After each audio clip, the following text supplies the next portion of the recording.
bienvenue à la bibliothèque. Merci d'être venu pour cette rencontre autour des nouvelles revues autour de la bande dessinée ou sur la bande dessinée qui a lieu dans le cadre du séminaire La bande dessinée en question qui est organisé par Pascal Robert qui est à mes côtés, qui est professeur à l'École nationale supérieure des bibliothèques de Villeurbanne et qui a lancé un séminaire depuis quelques années dont il nous dira quelques mots. Donc la rencontre de ce soir va traiter de ce phénomène assez étonnant, ou peut-être pas, on va voir, de l'apparition quasiment simultanée de 4 revues sur la bande dessinée, des revues de fond de façon générale et assez luxueuses, sur papier, c'est à noter, parce que de nos jours c'est quelque chose qui est devenu plutôt rare, et qui ont l'avantage, toutes mises ensemble, de couvrir tout l'éventail des styles ou des genres de bande dessinée, de la bande dessinée traditionnelle européenne, la bande dessinée américaine avec les comics, la bande dessinée asiatique avec les mangas, et les arts dessinés de façon générale, l'illustration. Donc je vais vous présenter rapidement.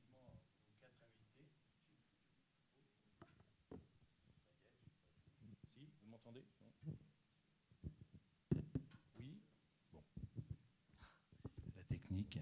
Donc, en partant de la droite, Vincent Bernière, qui est le rédacteur en chef des cahiers de la bande dessinée, des cahiers de la BD, de la renaissance des cahiers de la BD. À ses côtés, Frédéric Bosser, qui est le rédacteur en chef et le créateur des arts dessinés et d'autres revues dont il nous parlera certainement. À ses côtés encore, Fausto Fazulo, qui est le rédacteur en chef de Atome, la culture manga. Et enfin, Matt, qui est le rédacteur en chef de Comics Mag. Voilà. Je vais passer immédiatement la parole à Pascal Robert, qui va nous présenter rapidement le séminaire. Donc je sais qu'un certain nombre d'entre vous le connaissent, puisqu'un certain nombre d'entre vous sont mes étudiants en l'occurrence. Donc l'idée, pour ceux qui ne le connaissent pas, c'est de faire un séminaire sur la bande dessinée, consacré à la bande dessinée. C'est un séminaire que je mène depuis déjà quelques années, 5-6 ans maintenant, oui, 2012 en l'occurrence, avec l'idée que l'université doit aussi se saisir de la bande dessinée et puis l'interroger avec ses propres outils. Et puis je pense que c'est surtout pour moi l'occasion de rencontrer des gens qui font la bande dessinée. Et donc de rencontrer des auteurs, de rencontrer des éditeurs, de rencontrer des gens qui font des revues, des gens qui vendent de la bande dessinée aussi, des libraires, parce qu'ils sont très importants, les libraires. Il y a tout un réseau de librairies spécialisées. Donc c'est intéressant de rencontrer ces gens-là. Des gens qui font des festivals, la bande dessinée aussi, parce qu'il y a des festivals importants. Il y a celui d'Angoulême, il y en a un ici qui est l'un des négligeables, qui est un des grands festivals de bande dessinée. Il y en a un qui a eu lieu il n'y a pas très longtemps à Saint-Malo, etc. Donc voilà, cette démarche, elle vise pas simplement à être un séminaire d'universitaires pour les universitaires. C'est pour ça que ce séminaire, parfois, il se tient à la BML, parfois, il se tient dans d'autres bibliothèques ou d'autres lieux. C'est pas un séminaire où les universitaires parlent aux universitaires, c'est un séminaire dans lequel les universitaires, et j'invite aussi des collègues, et notamment des jeunes collègues qui font leur thèse sur la bande dessinée. Faire une thèse sur la bande dessinée, c'est du travail, mais c'est du travail qui n'est pas forcément facilement reconnu dans le cadre universitaire, parce que faire une thèse sur la bande dessinée, ensuite quand on cherche un poste, c'est pas du tout évident. Il y en a qui trouvent un poste sans problème, mais il y en a pour lesquels c'est difficile. C'est aussi la question de la légitimité de la bande dessinée et son étude, en l'occurrence, dans le cadre universitaire. Et les choses ne sont pas gagnées, parce qu'il est difficile aussi de faire des cours à propos et sur la bande dessinée dans le cadre de l'université, aujourd'hui encore. Donc il y a une vraie difficulté, et c'est pour ça que j'essaie de soutenir mes jeunes collègues qui osent faire un doctorat sur la bande dessinée, qu'ils soient sociologues, qu'ils soient historiens, qu'ils soient sémiologues, anthropologues, etc.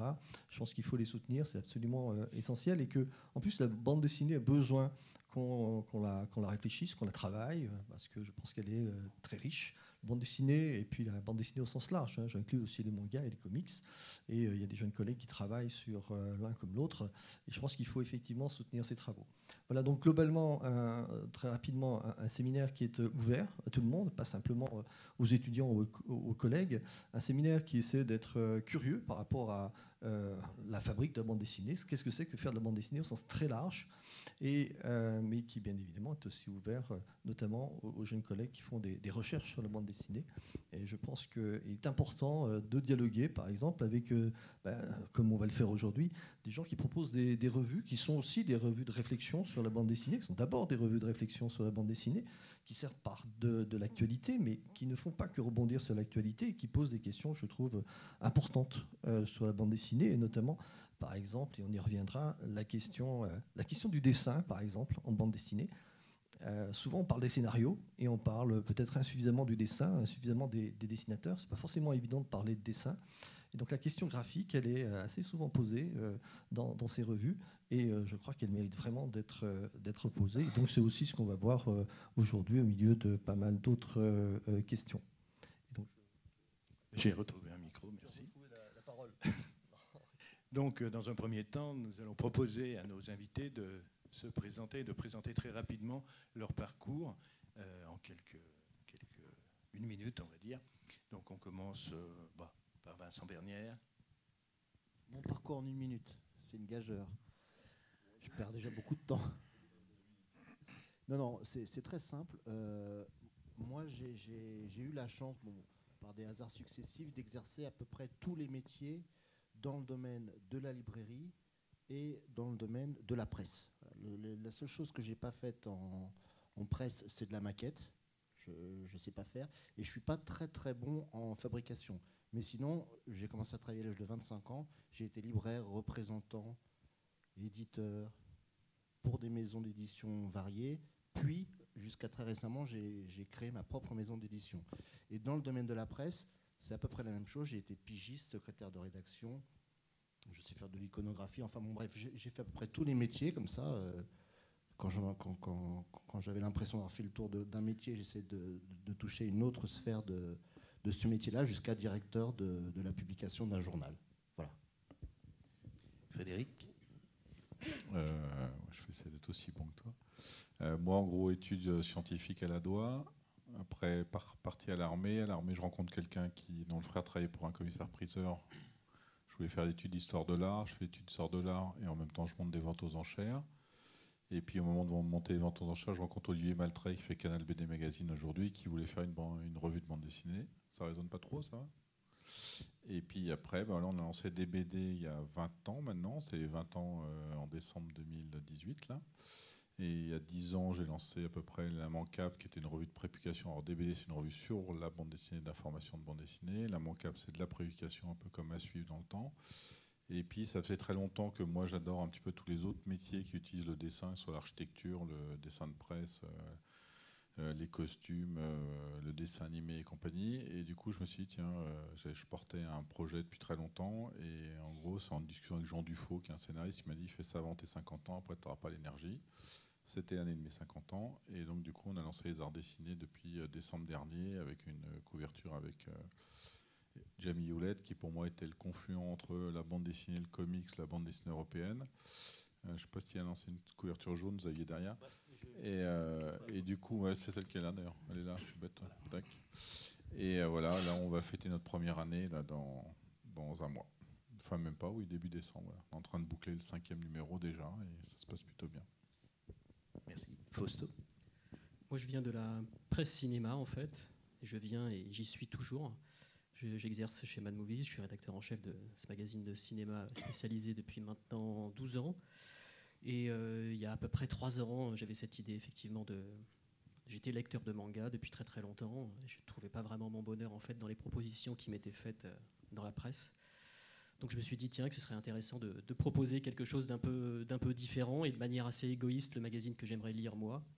Et mon éditeur a accepté et puis on s'est lancé dans l'aventure Atome qui va avoir 2 ans à compter de février 2019. Et c'est un trimestriel et on essaye de le tenir avec l'exigence en fait qu'on souhaite mettre dans ce magazine depuis le début. Et voilà. Merci. Matt.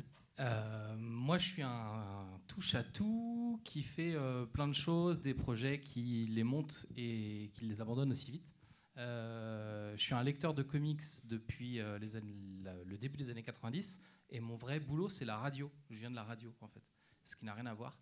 Mais à côté de la radio un peu institutionnelle et pas forcément super funky pour laquelle j'étais payé, j'ai toujours fabriqué des contenus à côté qui ont été des contenus sur plein de choses, sur les métiers de la musique, voilà.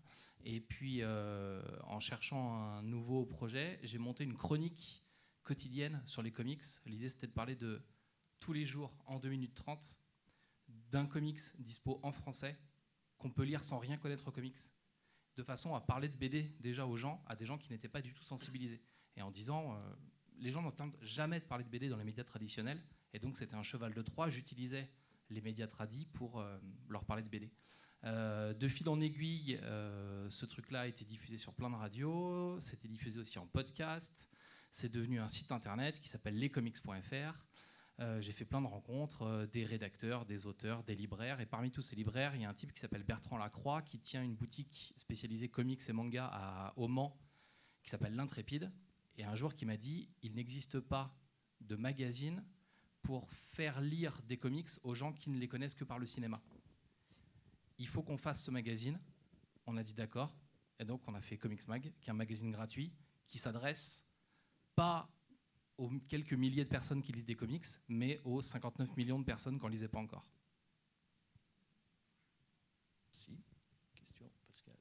Alors, justement, une question qui vous concerne tous les quatre, parce que si on a organisé cette séance de réflexion sur et autour de vos revues, c'est parce que justement, on a vu émerger 4 revues à peu près au même moment, au sens large, on va dire, et qui concernent la bande dessinée au sens large, la bande dessinée au sens plutôt classique européen du terme, mais aussi manga et comics. Et au fond, là, je vous pose la question qu'on s'est posée nous-mêmes. Peut-être que vous n'avez pas de réponse, hein, après tout, mais est-ce que vous avez l'impression que, comment dire, c'est un effet du hasard, ou il y a quelque chose dans l'air, mais quoi, qui expliquerait d'une certaine manière cette simultanéité ou cette proximité dans l'émergence de ces revues? Moi, j'ai 2 types de réponses. Je ne sais pas si c'est partagé par mes collègues.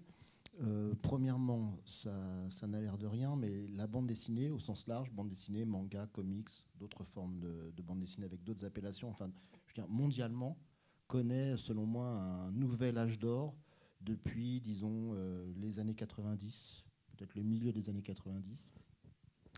La production s'est considérablement développée, la médiatisation, l'exposition, les études, l'université, la librairie, c'est vraiment, en termes de création également, je pense qu'on est tous à peu près les représentants de cette forme d'engouement.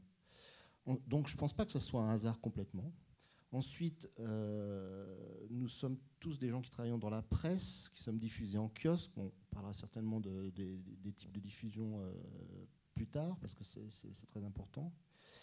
Et là, on entre dans une forme d'industrie, je ne parle pas d'édition ni de livres, qui est quand même très particulière, et où on voit, si vous lisez les journaux, enfin dans les pages médias, sans cesse une vraie crise de la presse, de l'édition papier, de l'édition de magazines, etc. Et je pense que là, pour le coup, le fait qu'on se soit lancé tous les 4, d'ailleurs le petit résumé de nos parcours le montre bien, on est tous des passionnés. Je veux dire que industriellement, les Grazia, les Elle, les News, l'Obs, l'Express sont en train de tomber, parce que je pense qu'il manque d'incarnation encore maintenant. Et nous, je pense qu'on a réussi avec un certain succès jusqu'à présent, en tout cas on continue à vivre, parce qu'on est des gens passionnés. Et peut-être que, paradoxalement, si la bande dessinée a pu comme ça pendant des années passer un peu en dessous des radars, on en est aussi l'incarnation. Je veux dire que nous, enfin moi personnellement, j'ai pas appris à la presse à l'école. Frédéric, je suis pas certain. Mes collègues, j'en sais rien, mais je veux dire, c'est aussi, je pense, une des raisons pour lesquelles on est arrivés tous les 4, effectivement, à peu près au même moment. Moi, je n'ai pas une explication particulière. Non, à part, moi, c'est vrai que tout petit, j'ai toujours aimé aller en presse, donc c'est vrai qu'après, c'était pas, enfin, moi, c'était pas un métier, mon père était scientifique, donc c'était genre réussite à vie d'abord. Et puis voilà, à un moment donné, le plaisir d'avoir du papier, de commander des trucs, de rencontrer des gens. Enfin, moi, c'est plutôt on va dire, entre la passion et la curiosité. C'est vrai que quand j'étais ici à Lyon, j'allais à Brignais, il y avait un festival, à Sierre. Du coup, c'est vrai que je voyais tellement les auteurs qui croyaient que je faisais partie de la maison. Et du coup, c'est vrai qu'à un moment donné, il y avait l'envie d'échanger ce qu'on rencontrait, quoi. C'est vrai qu'on a une vie assez formidable, l'air de rien. Moi, je sais pas, hier, j'ai rencontré Quentin Blake, qui est un des monstres de l'illustration jeunesse. J'aurais jamais rencontré. À ce ménage, j'ai rencontré Tom Ungerer. Donc, c'est vrai qu'en bande dessinée, voilà, des ZEP et compagnie, toi, je peux avoir pareil, sont devenus peut-être pas des amis, enfin, on va dire des gens avec qui on a des vraies relations. Et donc, c'est vrai qu'il y avait ce souci de partage, quoi. Moi, après le souci de partage sur Internet, j'en ai pas du tout de plaisir. Par contre, c'est vrai que faire un papier, aller voir un maquettiste, discuter, voir les photos qu'on va mettre, les images, discuter avec les auteurs, ça, c'est un vrai plaisir. Et ça, on l'a que par le papier. Donc déjà, il y a l'envie de faire du papier parce que j'aimais ça avant, et puis le plaisir de sortir ça tous les trimestres. Donc voilà. Après, donc le fait qu'on arrive tous en même temps, je pense qu'il n'y a pas de logique, parce qu'on n'est pas du tout le même âge, donc on ne peut pas dire tiens, on est la génération enfant du rock ou je ne sais pas quoi, on voulait faire de la BD comme Métal Hurlant.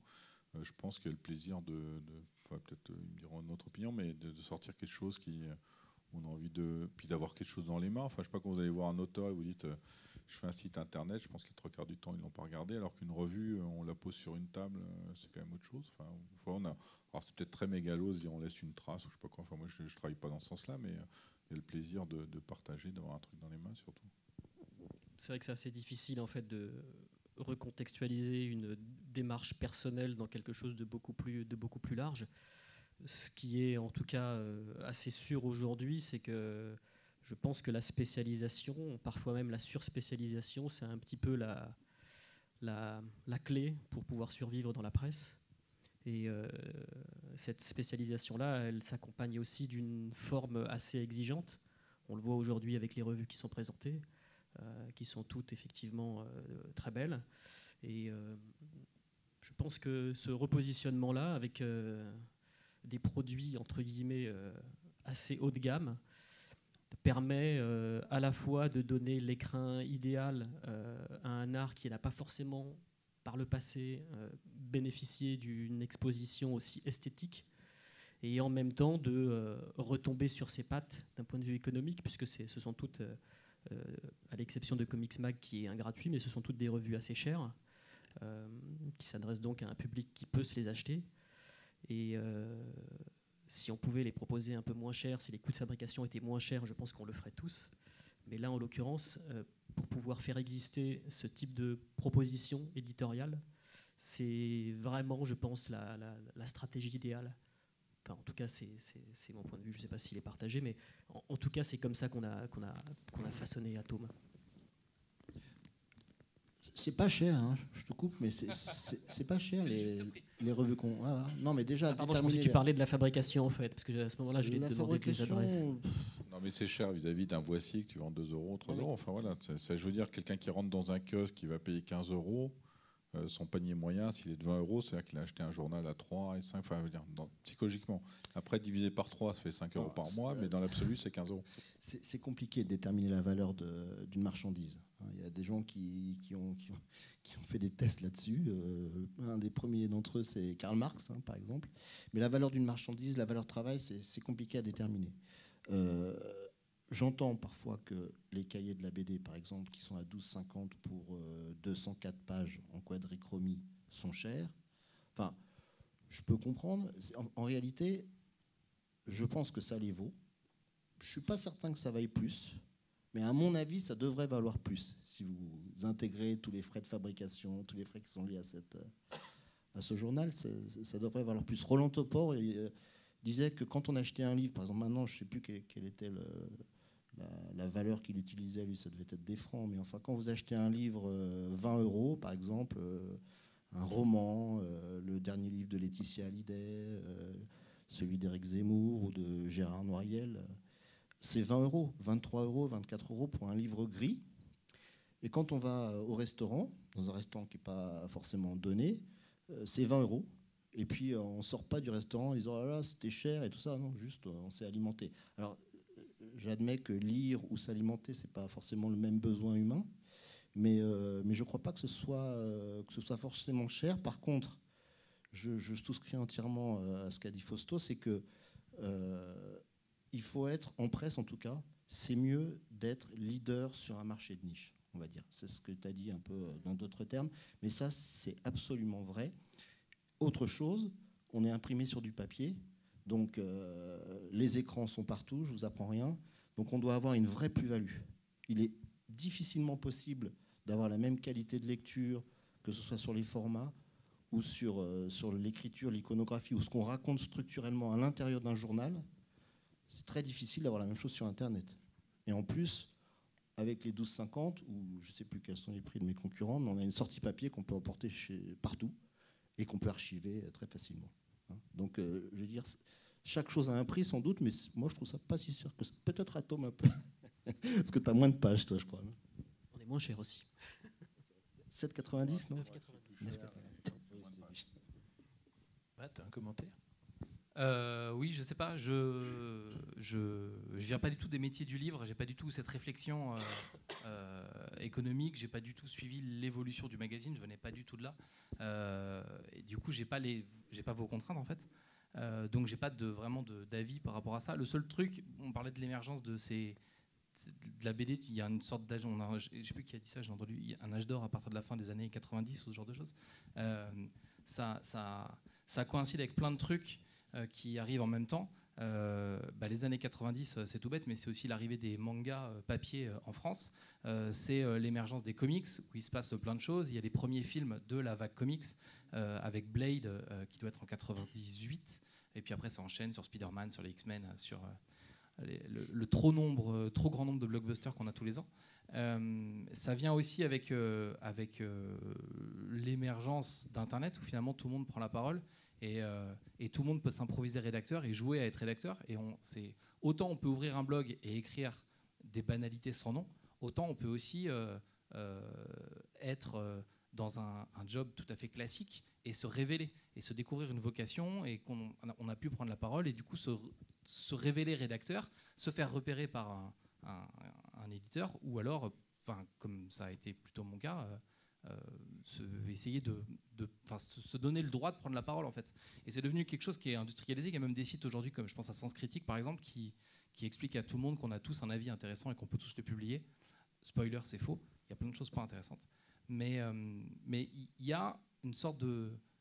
Les technologies permettent aux gens de parler de plein de trucs. Et le dernier truc, c'est que moi je suis né en 1980, donc j'avais 15 ans au milieu des années 90, et on ne savait pas qui étaient les gens qui lisaient du manga ou des comics autour de nous. Et on découvrait à la fin de l'année de 3e que le mec avec qui on était en 5e et qu'on connaît depuis 3 ans, finalement, il avait les mêmes passions que nous, mais on n'en avait jamais parlé parce que ça faisait partie c'est pas les trucs dont on parlait, c'est pas une passion honteuse, mais c'était pas un sujet de conversation. Et aujourd'hui, on a beaucoup plus d'outils pour s'organiser, se retrouver, se découvrir des passions communes et faire partager finalement toutes ces passions. Ça fera pas de vous des rédacteurs professionnels, c'est pour ça que je dis qu'on n'est pas du tout dans le... J'ai pas votre regard sur les contraintes économiques de tout ça, mais il y a plein de façons de prendre la parole sur des sujets qui étaient des sujets de niche. Et donc, il y a plein de gens qui vont prendre la parole sur les sujets de niche, et plein de gens qui vont fabriquer des médias comme ceux qu'on est en train de représenter aujourd'hui, même si c'est des médias de niche. Et il y a une place pour ces médias de niche. Je traite deux choses. La première, c'est que j'avais discuté un jour avec Philippe Morin, qui est le rédacteur en chef PLG, PPUR, qui était le fanzine de luxe de l'époque. Moi, il se rappelle de moi. À la fois, il m'a sorti une de mes lettres, je lui écrivais, il me manque le numéro 14, machin. La différence, parce que je sais que j'avais une jalousie avec un autre gars de chez PLG, que eux, ils n'ont pas osé franchir le pas. C'est-à-dire qu'eux, ils avaient tout le potentiel pour faire une vraie revue, entre guillemets. Et eux, ils étaient architectes. Enfin, je crois que les trois étaient architectes. Et du coup, ils avaient un côté, ouais, mais bon, on a un métier. Voilà, ils avaient encouragé. Nous, je pense qu'on a eu le courage. Enfin, on n'a pas fait la guerre. Hein. Mais enfin, on a eu le courage de dire on en fait notre métier, donc on s'est donné aussi les chances de le faire. Et je pense que le deuxième phénomène, c'est que, contrairement à ce qu'on dit, même si les coûts de fabrication ils sont nettement moins chers qu'avant, et on peut faire un canard, quoi. C'est-à-dire qu'à un moment donné, vous pouvez avec votre scan. Avant, moi j'ai fait des catalogues, il fallait faire des hectares, donc ça coûtait une fortune. Les hectares, il fallait scanner sur des rotatives ou des choses comme ça. Et donc du coup ça coûtait extrêmement cher, quoi. Maintenant on peut quasiment faire un canard à la maison avec un scan, la maquette on peut avoir de la typo assez facilement. Enfin il y a quand même aussi une facilité à la création qui a pu être permis. Je prends le PSG, c'était moitié. Moi, les premiers canards que j'ai faits, c'était moitié noir et blanc, moitié couleur, parce qu'on imprimait couleur d'un côté, on imprimait noir et blanc de l'autre. Et à un moment donné, le mec m'a dit, mais pourquoi vous ne faites pas tout couleur? Je dis, ah ouais, mais c'est pour les questions économiques. Il dit, bah, c'est le même prix. Parce que maintenant, les films, c'était des films plastiques, c'est plus des tôles. Enfin bon, il y avait une économie énorme. Donc c'est vrai qu'à un moment donné, quand on a lancé le premier DBD en 98, on pouvait presque le faire, alors que je pense qu'il avait coûté le même prix qu'un PLG 10 ans avant, parce qu'il devait scanner tout ça.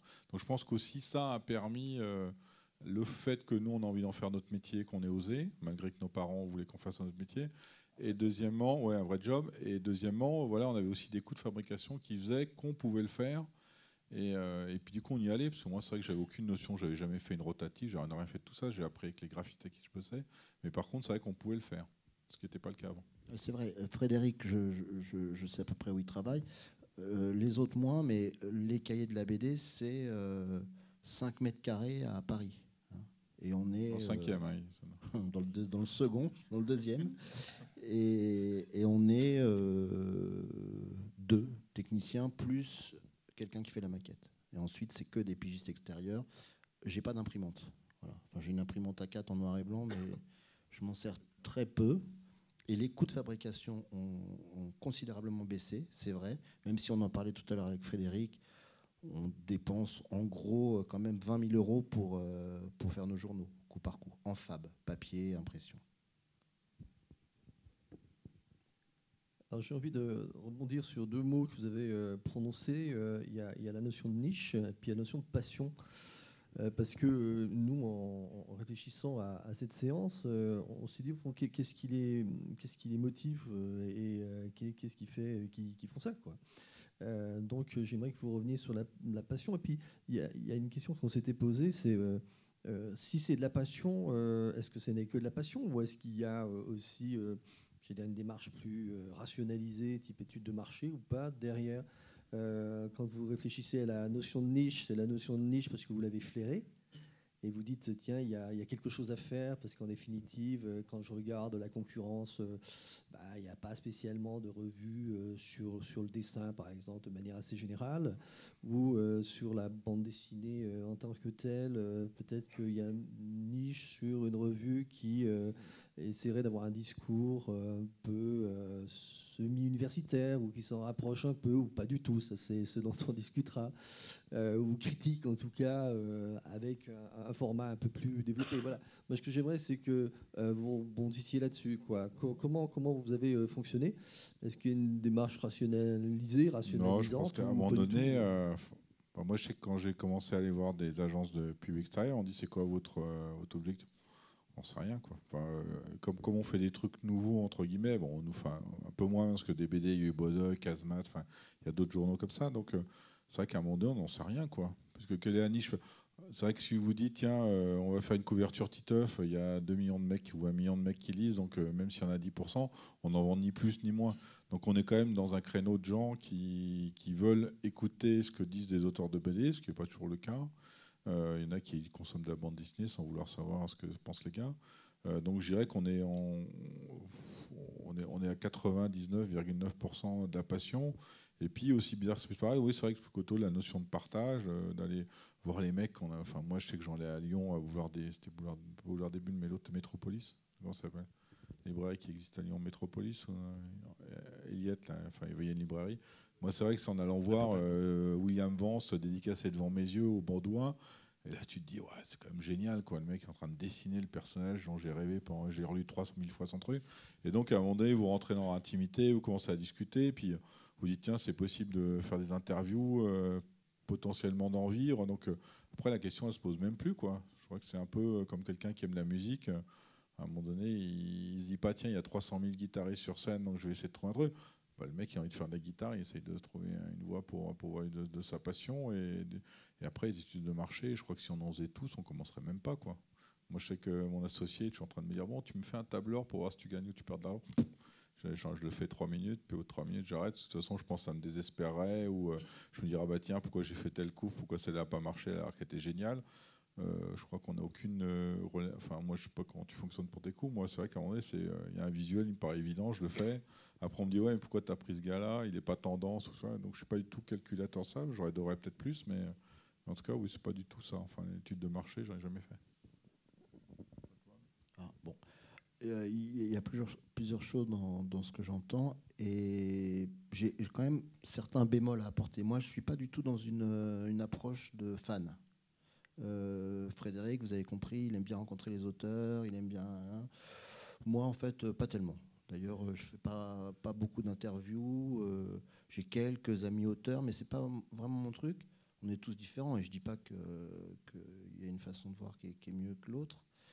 En tout cas, c'est vrai que moi, j'aime les journaux. Bon, j'aime les livres, j'aime les journaux, j'aime la bande dessinée. Mais il y a aussi plein d'autres trucs que j'aime. Hein. J'aime beaucoup le rock, par exemple. Et j'ai été grand reporter pour des journaux où je faisais des enquêtes de société. Enfin, mais bon, rencontrer les auteurs ou avoir une démarche de fan, c'est pas la mienne. Franchement, quand j'ai pensé à reprendre donc le titre Les Cahiers de la BD, c'était pas du tout mon motif. Et même si je me suis jamais posé très précisément avec un tableur Excel, d'ailleurs je ne sais pas les faire fonctionner, mais pour faire des comptes d'exploitation, je passe quand même mon temps à chaque parution, en fonction des ventes et des coûts, etc., dans ma tête, quand même de façon empirique à peser le pour et le contre. Mais il y a quand même beaucoup de réflexion, mais chemin faisant, quoi, je dirais, au fil des activités. À un moment donné dans le développement de ces activités-là, justement, j'ai pensé que c'était pas une mauvaise idée de reprendre ce titre, parce que c'était un bon titre, Les Cahiers de la bande dessinée. Les Cahiers de la bande dessinée, c'est un meilleur titre que Les Cahiers de la BD, mais c'était trop long. Donc j'ai rappelé ça Les Cahiers de la BD. Je prête une attention toute particulière aux couvertures. Avant de faire les cahiers de la BD, moi je fais des journaux depuis que je suis tout petit. Hein. Quand j'étais enfant, je prenais des cahiers sur le foot, qui est un autre sujet que j'aime beaucoup. Et je refaisais des articles, je recollais les photos, etc. Donc moi j'aime vraiment faire des journaux. À la limite, je préfère faire des journaux que la bande dessinée, on va dire. Mais la première démarche, c'était ce titre, que je trouvais vraiment un bon titre. Bon, j'ai passé quand même des années à faire des hors-séries pour Beaux-Arts Magazine, où j'étais journaliste par ailleurs, et critique, en tant que rédacteur en chef, avant de passer le pas de m'occuper de tout le bordel qui consiste à produire un journal. Et donc j'avais quand même en tête pas mal de réflexions qui me laissaient penser que cette expérience pouvait être vivable, profitable. Et là, bon, on rentrera sans doute dans le dur, mais je vais laisser parler mes autres amis. Mais si je ne fais pas de compte d'exploitation, je fais très très très attention à ce que je fais. Alors je vais apporter un bémol au bémol. Atome est constitué à 95% d'entretien, et je ne crois pas, en tout cas en ce qui concerne le manga, que la démarche de l'entretien soit une démarche de fan. En tout cas pour le manga, c'est vraiment très très spécifique. On manque cruellement d'informations en français et assez paradoxalement aussi en japonais sur le manga. C'est très très difficile de recueillir la parole des mangaka. Et aujourd'hui, ce que fait Atome, et je dis ça absolument sans aucune prétention, c'est d'une certaine façon sans précédent. Il y a eu des longs entretiens publiés dans des excellentes revues, comme Kaboom par exemple, mais la partie manga en fait dans Kaboom était une partie parfois minimale, même s'ils ont mis à certains moments des auteurs de manga en couverture. On va dire que c'était à peu près, selon les numéros, entre 15 à 25% en fait, d'un magazine de Kaboom, pardon. Concernant Atome, il n'y a pas eu une étude de marché à proprement parler, mais il y a une budgétisation qui est très très particulière, parce qu'en fait tous les magazines se font en direct du Japon. C'est-à-dire que la majorité des entretiens, 90% des entretiens dans un numéro, en fait, ont tous été réalisés sur place à Tokyo. Et pour ça, il faut pouvoir débloquer un budget, il faut pouvoir avoir aussi un interprète sur place ou qui m'accompagne. Et tout ça, ça coûte de l'argent, d'autant que c'est vrai que tout à l'heure, je parlais un petit peu pour ma pomme quand je disais que ça coûtait cher à faire, mais d'autant qu'il faut savoir qu'avec les Japonais, on paye parfois l'icono. Et s'il y a une couverture, par exemple, où on a dû effectivement payer l'éditeur japonais, alors les sommes sont variables. Parfois, il y a des planches, on arrive à négocier des prix assez bas, et parfois, il y a aussi des choses qui peuvent sembler absurdes pour nous, Européens et encore plus Français, c'est qu'on nous demande de payer pour pouvoir rencontrer un auteur. Je l'ai déjà fait une fois, par exemple.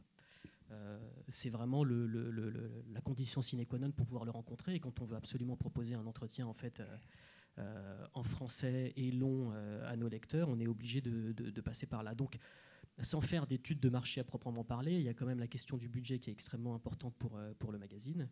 Et d'un point de vue strictement éditorial, c'est vrai que la création de ce magazine a vraiment été motivée par cette absence en fait, d'informations concernant le manga. Il y a eu quelques ouvrages faits sur le sujet qui sont plus ou moins bons. Il y a l'incontournable livre de Jean-Marie Bouissou sur le manga qui est considéré comme étant peut-être la somme d'informations sur la bande dessinée japonaise la plus nourrie. Mais globalement, c'est très très compliqué d'avoir les infos. Donc le seul moyen en fait, d'en savoir plus sur des auteurs et donc d'en savoir plus sur une industrie qui peut sembler extrêmement opaque, et qui l'est d'ailleurs parfois, c'est vraiment de remonter à la source. Et remonter à la source, ça veut dire faire les interviews sur place, puisque quand vous faites une interview en fait, au Japon avec un auteur, vous la faites dans des conditions qui sont totalement différentes de celles que vous auriez eues en France. En fait. En France, vous bénéficiez de slots, c'est un créneau d'interview assez réduit, parce que les auteurs sont très très sollicités par tous les supports qui viennent. J'en parlais tout à l'heure avec Matt, quand vous avez un auteur assez important, ou même d'une notoriété plutôt moyenne qui arrive en France, en règle générale, c'est vrai que les attachés de presse le donnent plus volontiers en fait, à des quotidiens, puisque les tirages sont plus importants, l'exposition va être plus importante. Donc nous, en tant que spécialisés, on est un petit peu mis sur la touche, on va dire. Alors que quand on va en fait, au Japon, on peut bénéficier de conditions qui sont beaucoup plus intéressantes, avec des créneaux beaucoup plus longs. Et quand on cherche à proposer des entretiens fleuves, entre guillemets, c'est vraiment indispensable. D'autant qu'il y a toute une relation qui se crée avec les éditeurs japonais, une relation de confiance. Et cette relation-là, elle s'opère que s'ils voient votre visage, en fait. C'est-à-dire que si vous êtes quelqu'un qu'ils n'ont jamais rencontré, vous ne pouvez pas en fait, obtenir des auteurs. Et les mangaka très célèbres au Japon sont des superstars, plus ou moins médiatiques, plus ou moins représentés. Et de fait, si vous voulez pouvoir en obtenir un et plusieurs, il faut que l'éditeur vous connaisse, qu'il vous connaisse physiquement, il faut qu'il vous ait rencontré, il faut avoir pu parler avec lui, manger avec lui, boire avec lui, c'est très important aussi.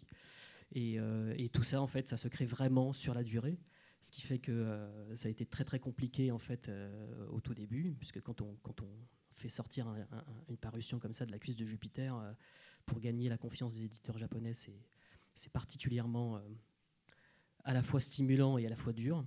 Donc, en tout cas, en ce qui concerne la conception du magazine, c'est peut-être un petit peu différent de ce que font en fait, mes collègues. Voilà. On cherche de l'information, ça c'est sûr, nous tous. Ah oui, non, mais bien sûr, hein, je ne dis pas le contraire. Je suis à contre-courant complètement par rapport à vous. D'abord parce que s'il fallait résumer, je suis rédac chef du magazine et pas du tout actionnaire. Je ne m'occupe pas du tout de la fabrication, je ne m'occupe pas du tout des coûts, je ne m'occupe pas du tout de l'argent, de combien ça coûte et tout. Il y a une répartition qui est très... Normalement, il y a une répartition qui est très nette dans ces trucs-là. Et je suis plutôt un fan. Et pour le coup, je trouve ça compliqué de construire un magazine. Il y a plein de contraintes très bêtes qu'on n'imagine pas. Je trouve que c'est quelque chose qui manque de souplesse, puisqu'une fois que le fichier est parti à l'imprimeur, bah, c'est parti. Hein, vous ne pouvez pas corriger votre petit post Facebook en cliquant sur le bouton modifier, ça ne marche pas. Donc je trouve que c'est un média qui, par rapport à ce que j'avais connu, est très lourd à mettre en place, a beaucoup de contraintes. Il faut que vos images correspondent à des normes techniques, il faut que le fichier que vous produisiez pour l'imprimeur corresponde à des normes techniques, il faut qu'on les fait corriger. Comics Mag, nous, c'est pas notre taf, c'est tout, on est tous en amateur. Sur chaque numéro, il y a 20 relectures, quoi. Est-ce que vous aimez relire 20 fois un truc que vous avez écrit ? Est-ce que vous aimez passer des soirées entières avec des gens qui vous disent ouais, t'as fait ton truc qui n'était pas terrible. Bref, du coup, c'est exactement l'inverse de toi. C'est pas un kiff de fabriquer du magazine. En revanche, transmettre cette passion-là, parler de comics, avoir l'impression d'être utile à la cause, moi, c'est plutôt ce qui m'a motivé dans ce truc-là. Et pour conclure sur la blague de l'étude de marché, s'il avait fallu en faire une pour ça, on s'est complètement planté parce qu'on parle aux gens qui lisaient pas de comics en essayant de leur refourguer un magazine gratuit. Je pense que c'est pas avec ça qu'on va faire bouillir l'eau des pâtes. Mais encore une fois, c'est pas mon vrai job. Donc j'ai aucun risque. Au pire, je suis un autodidacte. J'ai appris à faire de la radio sur le tas et j'en fais. Les comics m'ont permis de faire de la vidéo YouTube, de la télé, de l'internet, un magazine, ce genre de choses. Voilà, jusqu'à présent, ça m'aura pas rendu ni riche ni célèbre, mais pendant les moments où j'ai fait ça, ça m'aura rendu heureux et un peu utile. Et aujourd'hui, c'est tout ce que je viens chercher dans les trucs sur les comics. Alors, il y a la revue, il y a vous, et puis il y a peut-être des lecteurs. Et j'ai envie on espère. Est-ce qu'ils sont là ce soir? Mais je veux dire, le lecteur que vous avez dans la tête, peut-être d'abord, avant le lecteur concret, parce que le lecteur concret, pour l'aborder, il faudrait peut-être faire une autre étude pour savoir qui lit. Mais en amont de ça, c'était plutôt, enfin, la question qu'on se posait avec Henri, c'était, vous visez quel public? Parce qu'en fonction de l'idée quand même qu'on se fait du public visé, ça a une influence sur le type de revue concret, sur la place de l'image, sur le type de texte qu'on a envie de publier, peut-être le niveau de langue du texte, etc. Donc voilà, c'est quoi pour vous le public que vous visez? C'est peut-être pas celui que vous avez, ça, c'est peut-être pas la question tout de suite, mais c'est vraiment le public que vous avez dans la tête. Et puis aussi cette incidence que ça a sur, parce qu'on a 3 sur les 4, on a 3 revues qui ont un petit côté un peu, peut-être pas MOOC, mais qui tendent quand même vers un niveau, alors on parlait du prix tout à l'heure, mais de présentation, c'est soigné, c'est aéré, voilà, il y a une recherche quand même graphique dans la manière, et puis dans l'image que la page donne, en fait, dans la manière de construire vos magazines. Même dans Comics Mag, si c'est un gratuit, il y a quand même un travail aussi. Tu es obligé en fait de bosser ton visuel et de faire un truc attractif et coloré, surtout quand tu fais.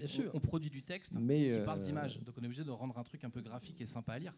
Eh bien, tu as la parole. Il me semble. Du coup, oui, tu dois faire un truc catchy. On va essayer de parler d'image à des gens et l'histoire est hyper importante, mais ce que les gens retiennent, c'est rarement telle ligne de texte. C'est plutôt la narration, la fluidité, le dessin, les couleurs que tu as aimé, que tu n'as pas aimé. C'est ce genre de choses. Donc tu es obligé de passer par une partie un peu catchy et graphique pour faire prendre. Nous, on a un gratuit, il faut que les gens aient envie de le prendre, puisque notre système de distribution, il est en boutique spécialisée, en boutique BD, mais aussi dans les présentoirs au cinéma. Quand tu as le choix entre le magazine de UGC, que tu vas voir le dernier Avengers, il faut que tu aies aussi envie de prendre ce magazine-là qui te fait croire qu'il parle du film Avengers, mais qui te parle des BD Avengers. Et puis pour mes collègues, il faut le vendre, il faut que le magazine, on ait envie de le lire. Si je vous propose un truc qui est juste des pleines pages de texte, pas aérées, en bloc, avec des tout petits caractères, personne n'a envie d'acheter ça. Donc, on revient à ce que je disais tout à l'heure, aujourd'hui on peut le faire. Oui. Que vous preniez Cahiers de la bande dessinée, Feu Cahiers des premières versions. Moi je me rappelle quand on est sorti le premier DBD, on avait un album cartonné et un petit brochet en plus, et les gens me disaient ah ouais, mais il y a vachement moins de choses à lire que dans les Cahiers de la bande dessinée. Moi je disais on dit du mal avec les Cahiers de la bande dessinée. Et du coup il disait il y a vachement plus à lire avec Cahiers de la bande dessinée, parce que c'est vrai que c'était genre photocopie universitaire avec des dessins noir et blanc, il y en avait très peu pour les raisons je pense de coût. Nous on avait 100 pages, quasiment 60 pages de plus quoi. Et les mecs étaient persuadés. Alors je leur disais bah attendez, bougez pas, on va faire le dossier principal qui était je sais pas Goscinny ou Tilleux, il y avait 20 pages en gros, nous on en faisait 48. Mais tout le monde était persuadé parce que c'était avec une maquette très rigide qu'il y avait beaucoup plus de texte et plus de choses à lire. Donc je pense que nous on peut se permettre de faire des maquettes comme ça parce qu'on est avec des geeks maquettistes qui ont déjà aussi appris le métier, qui sont amateurs de dessin ou choses, donc qui ont envie d'améliorer aussi la chose. Je vois Atome, c'est très élégant. Enfin, je pense qu'on est aussi dans un stade où techniquement un gars qui a un ordinateur peut le faire.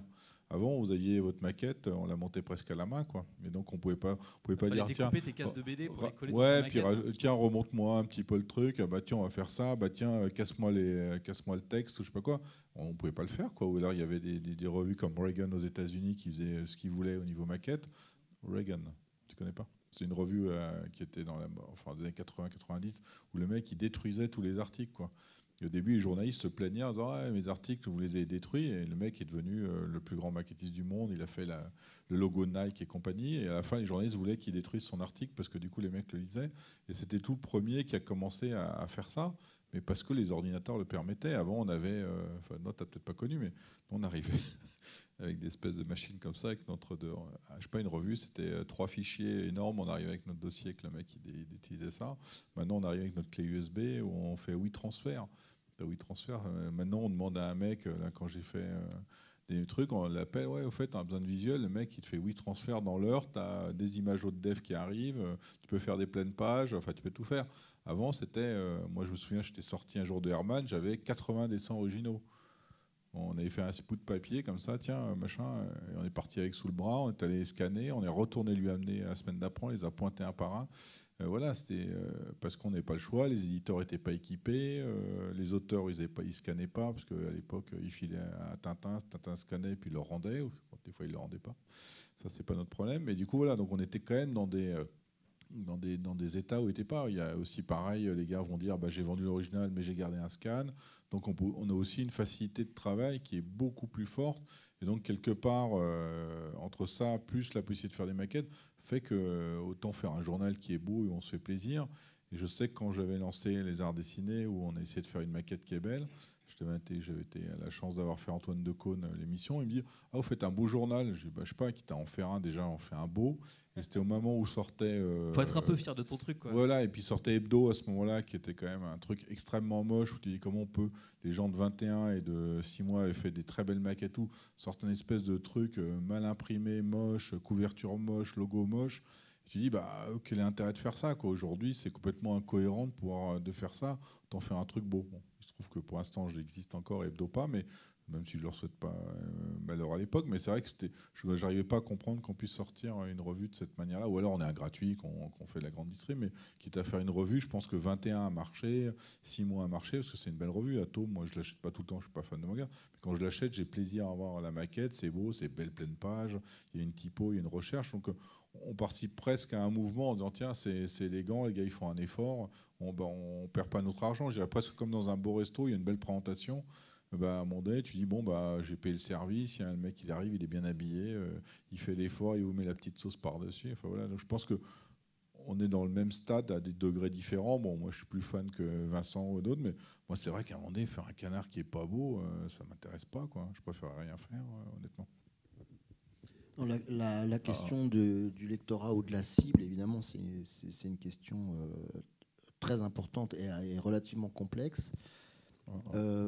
Fausto l'a dit à demi-mot tout à l'heure, mais quand même, le but d'un journal, c'est d'apporter de l'information au lecteur. Bon, ça, c'est quand même la base.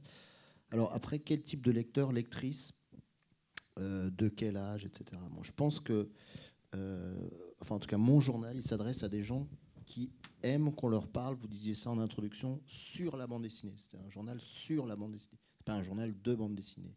Et à titre personnel, je l'ai entendu aussi, le journal qu'on veut lire, on entend souvent ça, hein, c'est vrai. Moi, j'aime les making-of de cinéma, j'aime qu'on me raconte comment tel disque a été produit, telle équipe de foot. J'aime bien le décryptage. J'aime les œuvres, mais j'aime aussi le décryptage. Les cahiers de la bande dessinée, plus qu'un journal d'analyse, c'est plutôt un journal de décryptage. Partant de là, on a un gros concurrent qui est l'Internet.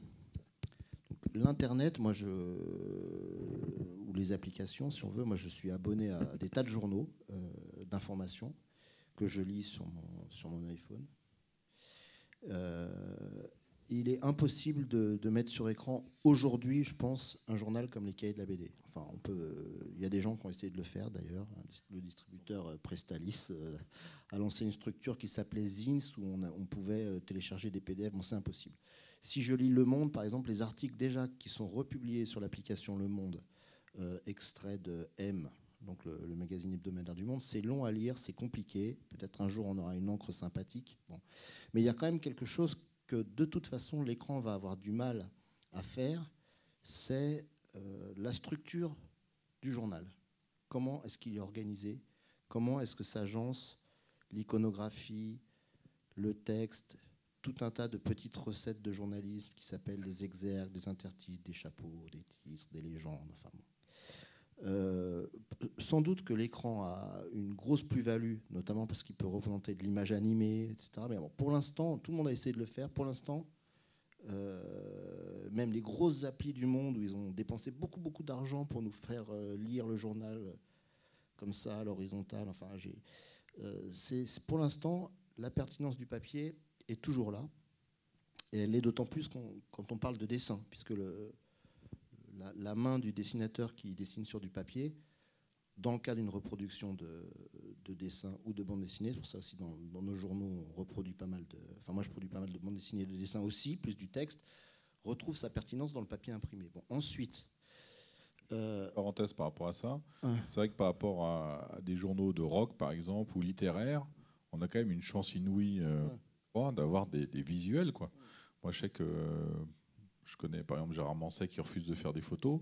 Bah, du coup, les magazines disent s'il n'y a pas de photo, on met rien. Parce que tu fais une interview de Manset, tu n'as pas de photo, tu fais quoi? Littéraire, c'est pareil. À un moment donné, vous faites une interview de Marc Lévy, parce que c'est pas qui vient, ou Houellebecq. Vous n'allez pas mettre des pages, des pages imprimées. Donc c'est vrai que, pour répondre un complément de la question de tout à l'heure, que ce soit Atome, c'est Atome, hein, c'est ça, ouais. Comics Mag, non, comme je voyais pas le bout, je me dis peut-être oublié un truc. Et du coup, on a quand même le plaisir de se dire, on a des visuels, quoi. Les gars, ils nous fournissent ça, donc quelque part, c'est leur rendre.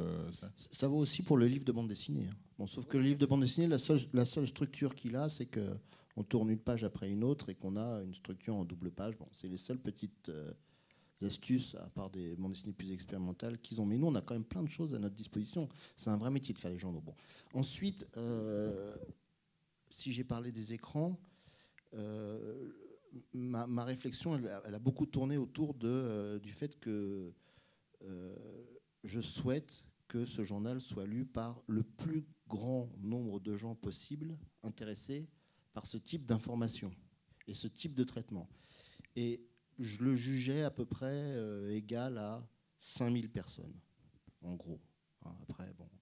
Et d'ailleurs, ça me fait penser qu'un type du marketing de chez Dargaud m'avait dit un jour que les fans ou les gens qui sont intéressés par la bande dessinée, qui achètent toutes les bandes dessinées, ils sont 5000. Bon, ça tombe bien, c'est à peu près le chiffre que je m'étais dit. En fait, ils sont plus nombreux que ça.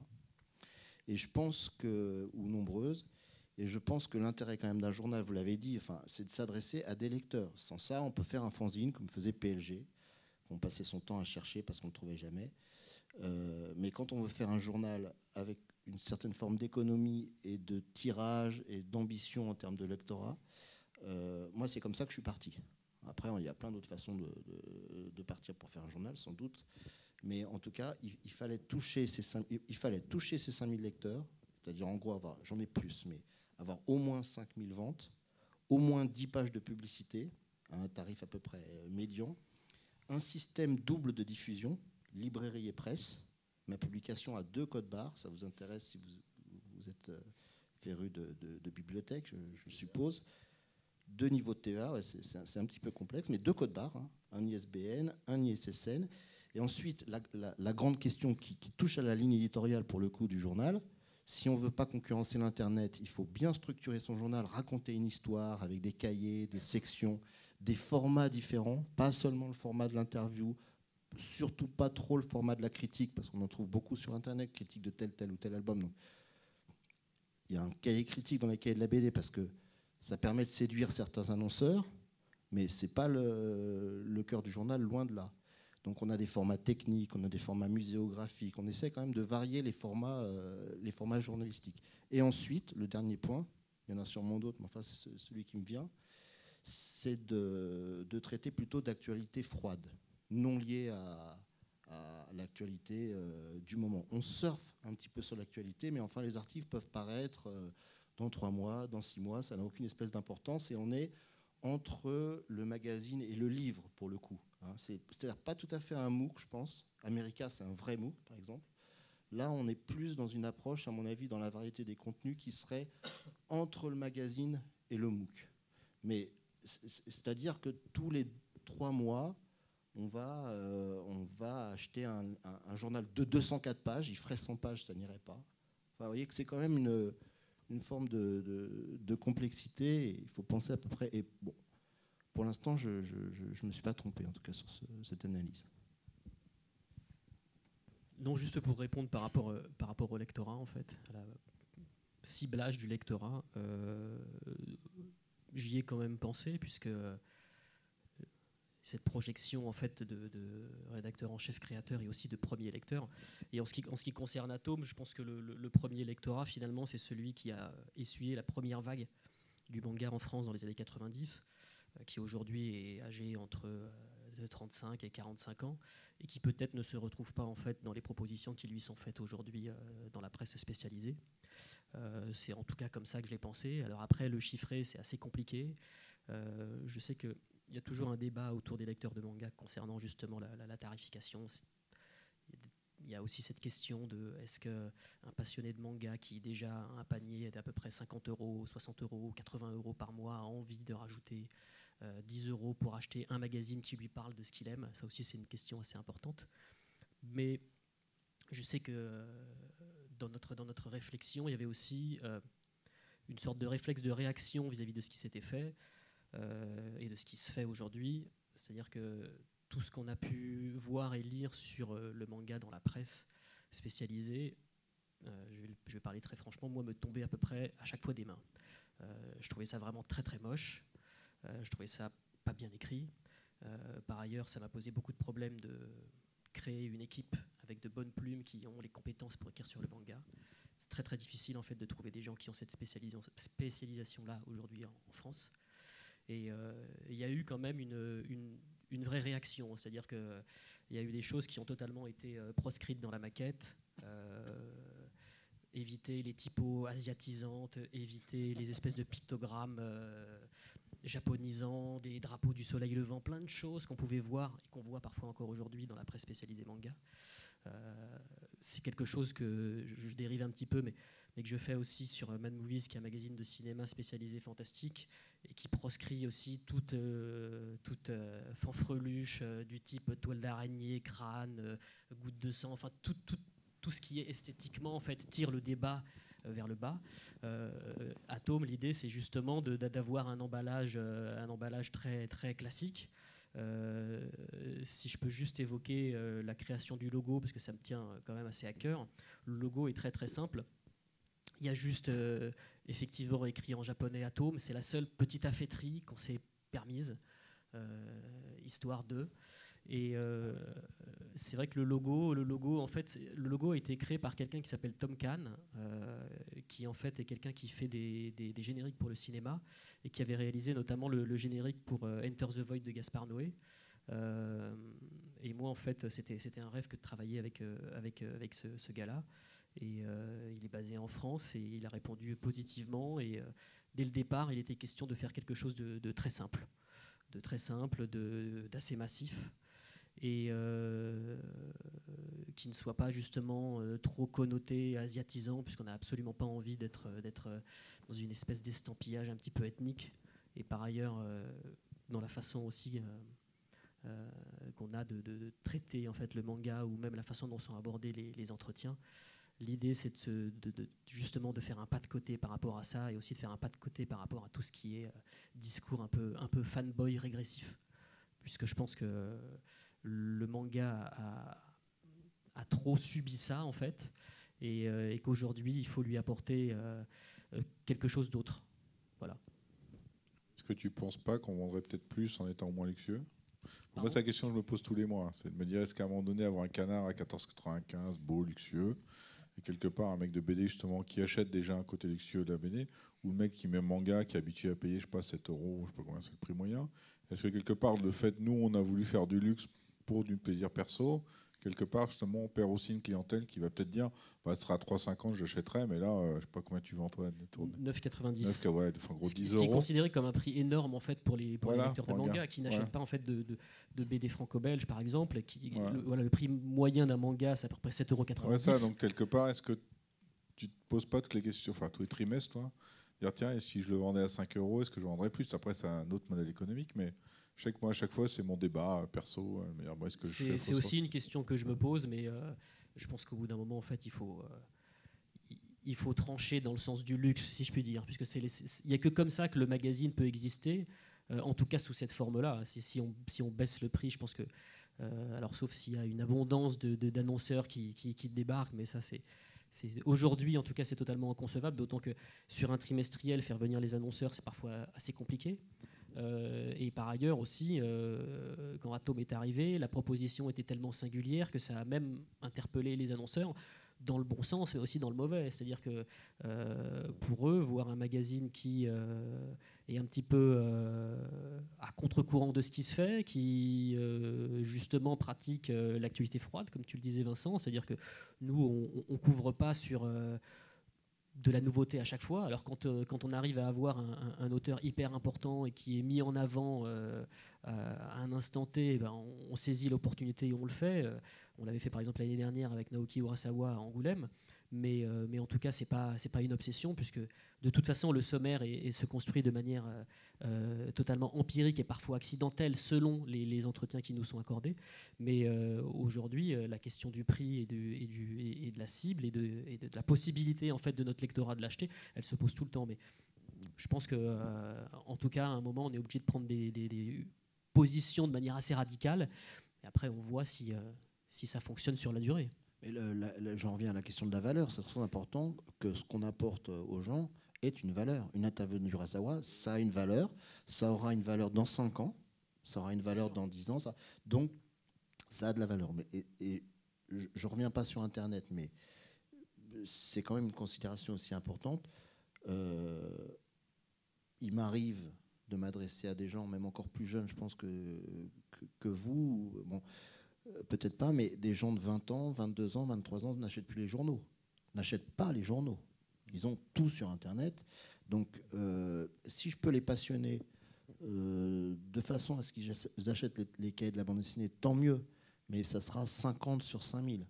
Les autres, malheureusement, et c'est quand même une considération qu'il faut avoir enfin en tout cas moi que j'ai eu pour penser la ligne éditoriale des cahiers de la bande dessinée, quand même des gens avec un peu de pouvoir d'achat, c'est-à-dire un peu, je dirais, plus de 30 ans, 35 ans, 40 ans. C'est assez triste. Je pense qu'après, il y a plein d'autres médias, et peut-être que toi, tu auras une autre façon de faire.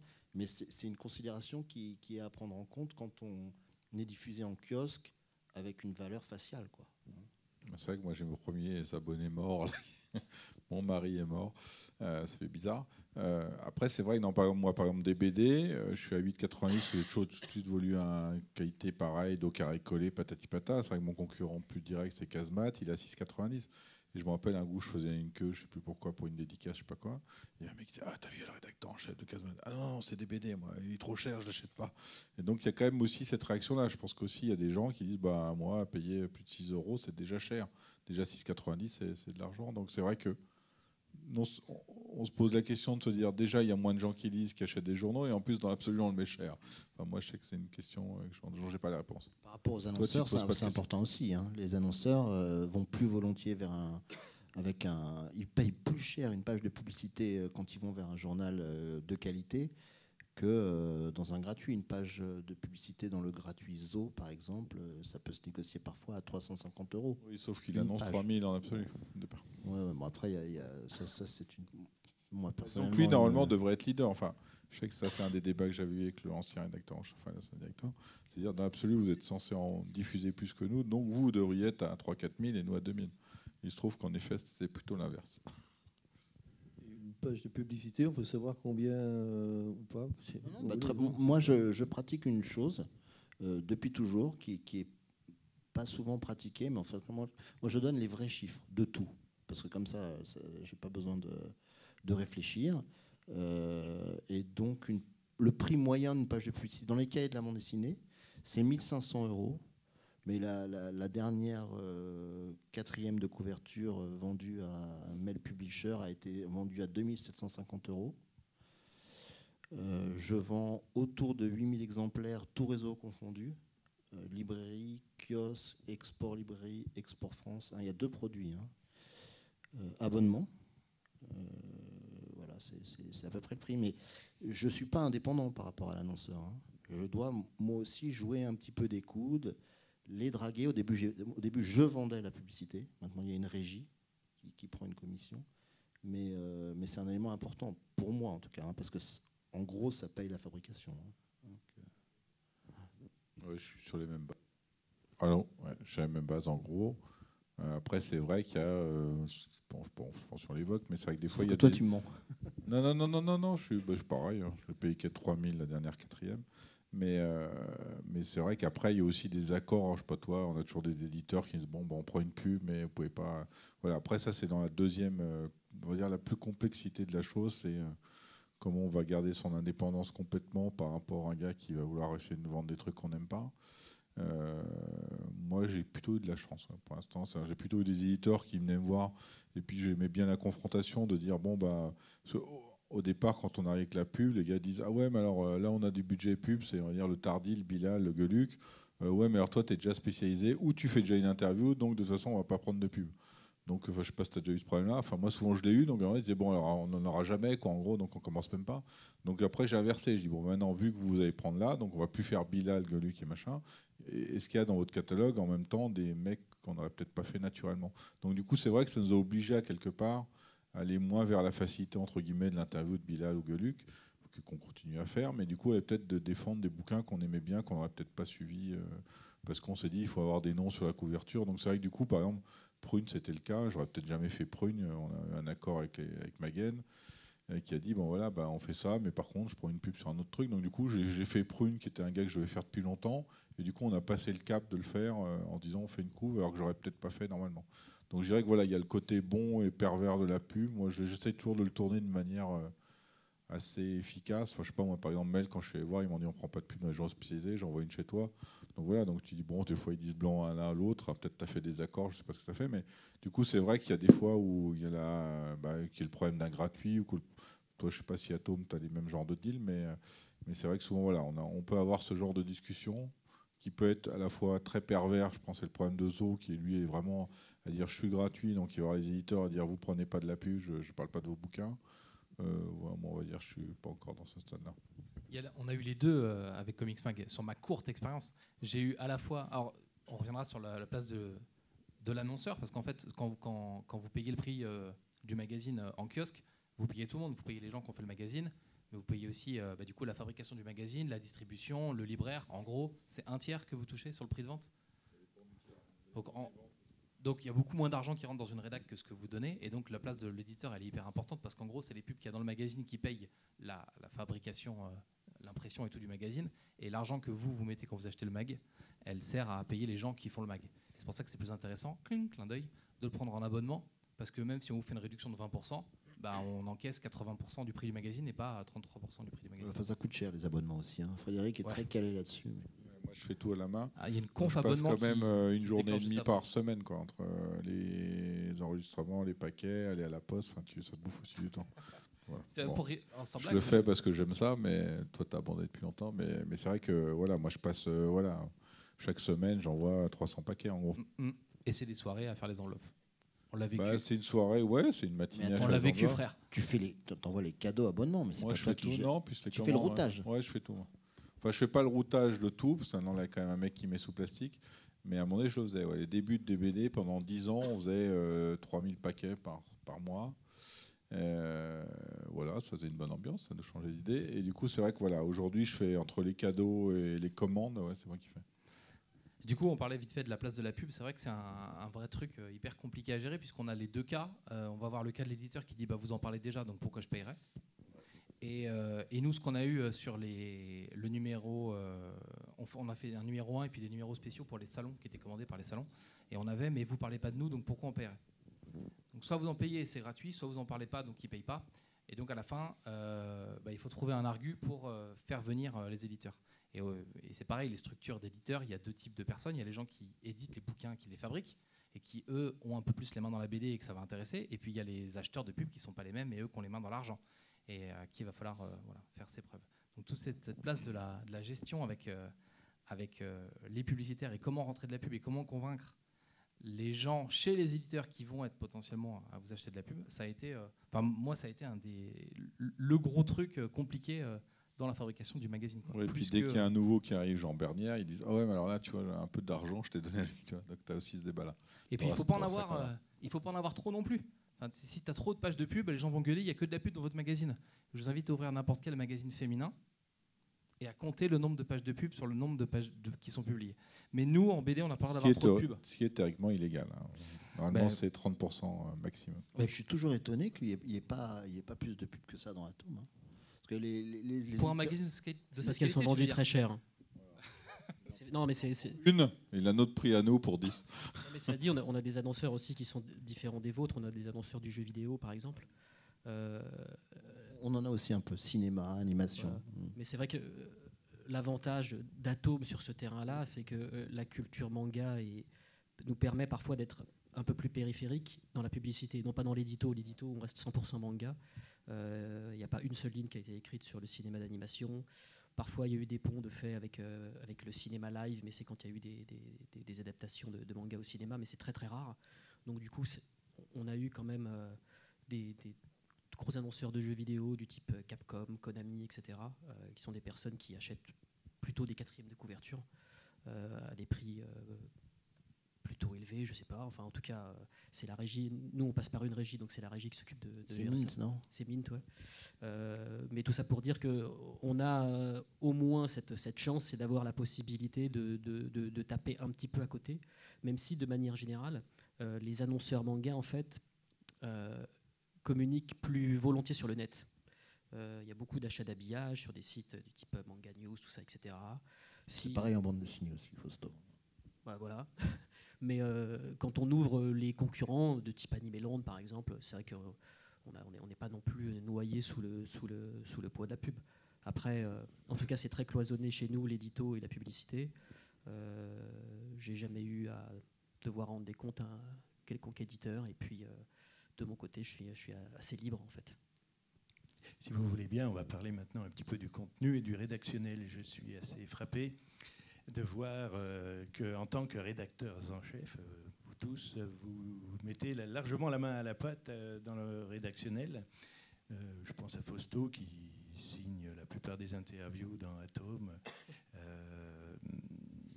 Dans Graphic Mag, c'est Frédéric Bosser qu'on voit très souvent. Il prend même les photos des gens qui l'interviewent. Il signe les photos. Voilà. Mais néanmoins, vous devez avoir une équipe éditoriale. Alors, comment se compose-t-elle et comment travaillez-vous avec cette équipe ? Je peux commencer, si tu veux bien. Comme j'ai dit précédemment, en fait, il y avait cette idée de créer un lien avec les éditeurs japonais. Donc ça, c'est très propre à Atome. Et si je réalise la plupart des entretiens au Japon pour Atome, c'est vraiment pour ça. C'est pour créer cette espèce de relation indispensable afin d'obtenir des auteurs de plus en plus importants et afin surtout de faire le meilleur magazine possible avec des entretiens parfois totalement inédits, c'est-à-dire des auteurs qui n'ont jamais été approchés par un média français, voire par un quelconque média.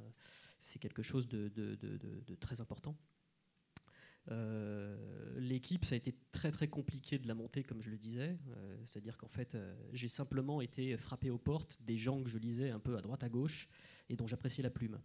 Voilà, quelqu'un comme Marius Chapuis, par exemple, qui travaille pour Libération, en fait, je le lisais dans Libé et je me suis dit, tiens, ce mec écrit bien, j'aime bien son point de vue.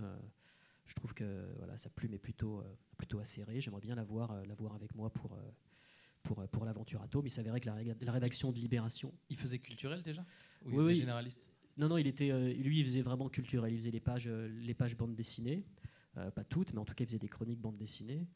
Et il s'avérait que maintenant c'est plus le cas puisque Libé a déménagé, mais la rédaction de Libé était pas très loin de celle de Mad Movies et d'Atome, donc j'ai pu très facilement aller le voir. J'ai fait 5 minutes à pied pour aller le voir, donc ça a été très très très simple. Si c'est d'après. C'est après, ouais. Et donc au début, il m'a un petit peu regardé avec des gros yeux parce que quand je l'ai approché avec cette idée de trimestriel haut de gamme entre guillemets sur la culture manga, il m'a dit mais ce truc-là, il n'y a aucune raison que ça puisse exister en fait. Il n'y a aucune raison qu'il trouve sa place sur ce marché. Et donc j'ai été l'approcher, j'ai absolument rien à lui montrer, ni logo, ni chemin de fer, rien du tout. Et il me dit bah écoute. Ouais, moi je suis partant. Et puis quand les premières interviews se sont bookées, il a été lancé sur les bibliographies commentées. Et puis en fait, l'équipe est assez petite. Il y a à peu près 4 ou 5 rédacteurs. Il y a des rédacteurs aussi parfois qui sont absolument pas en fait de la presse bande dessinée.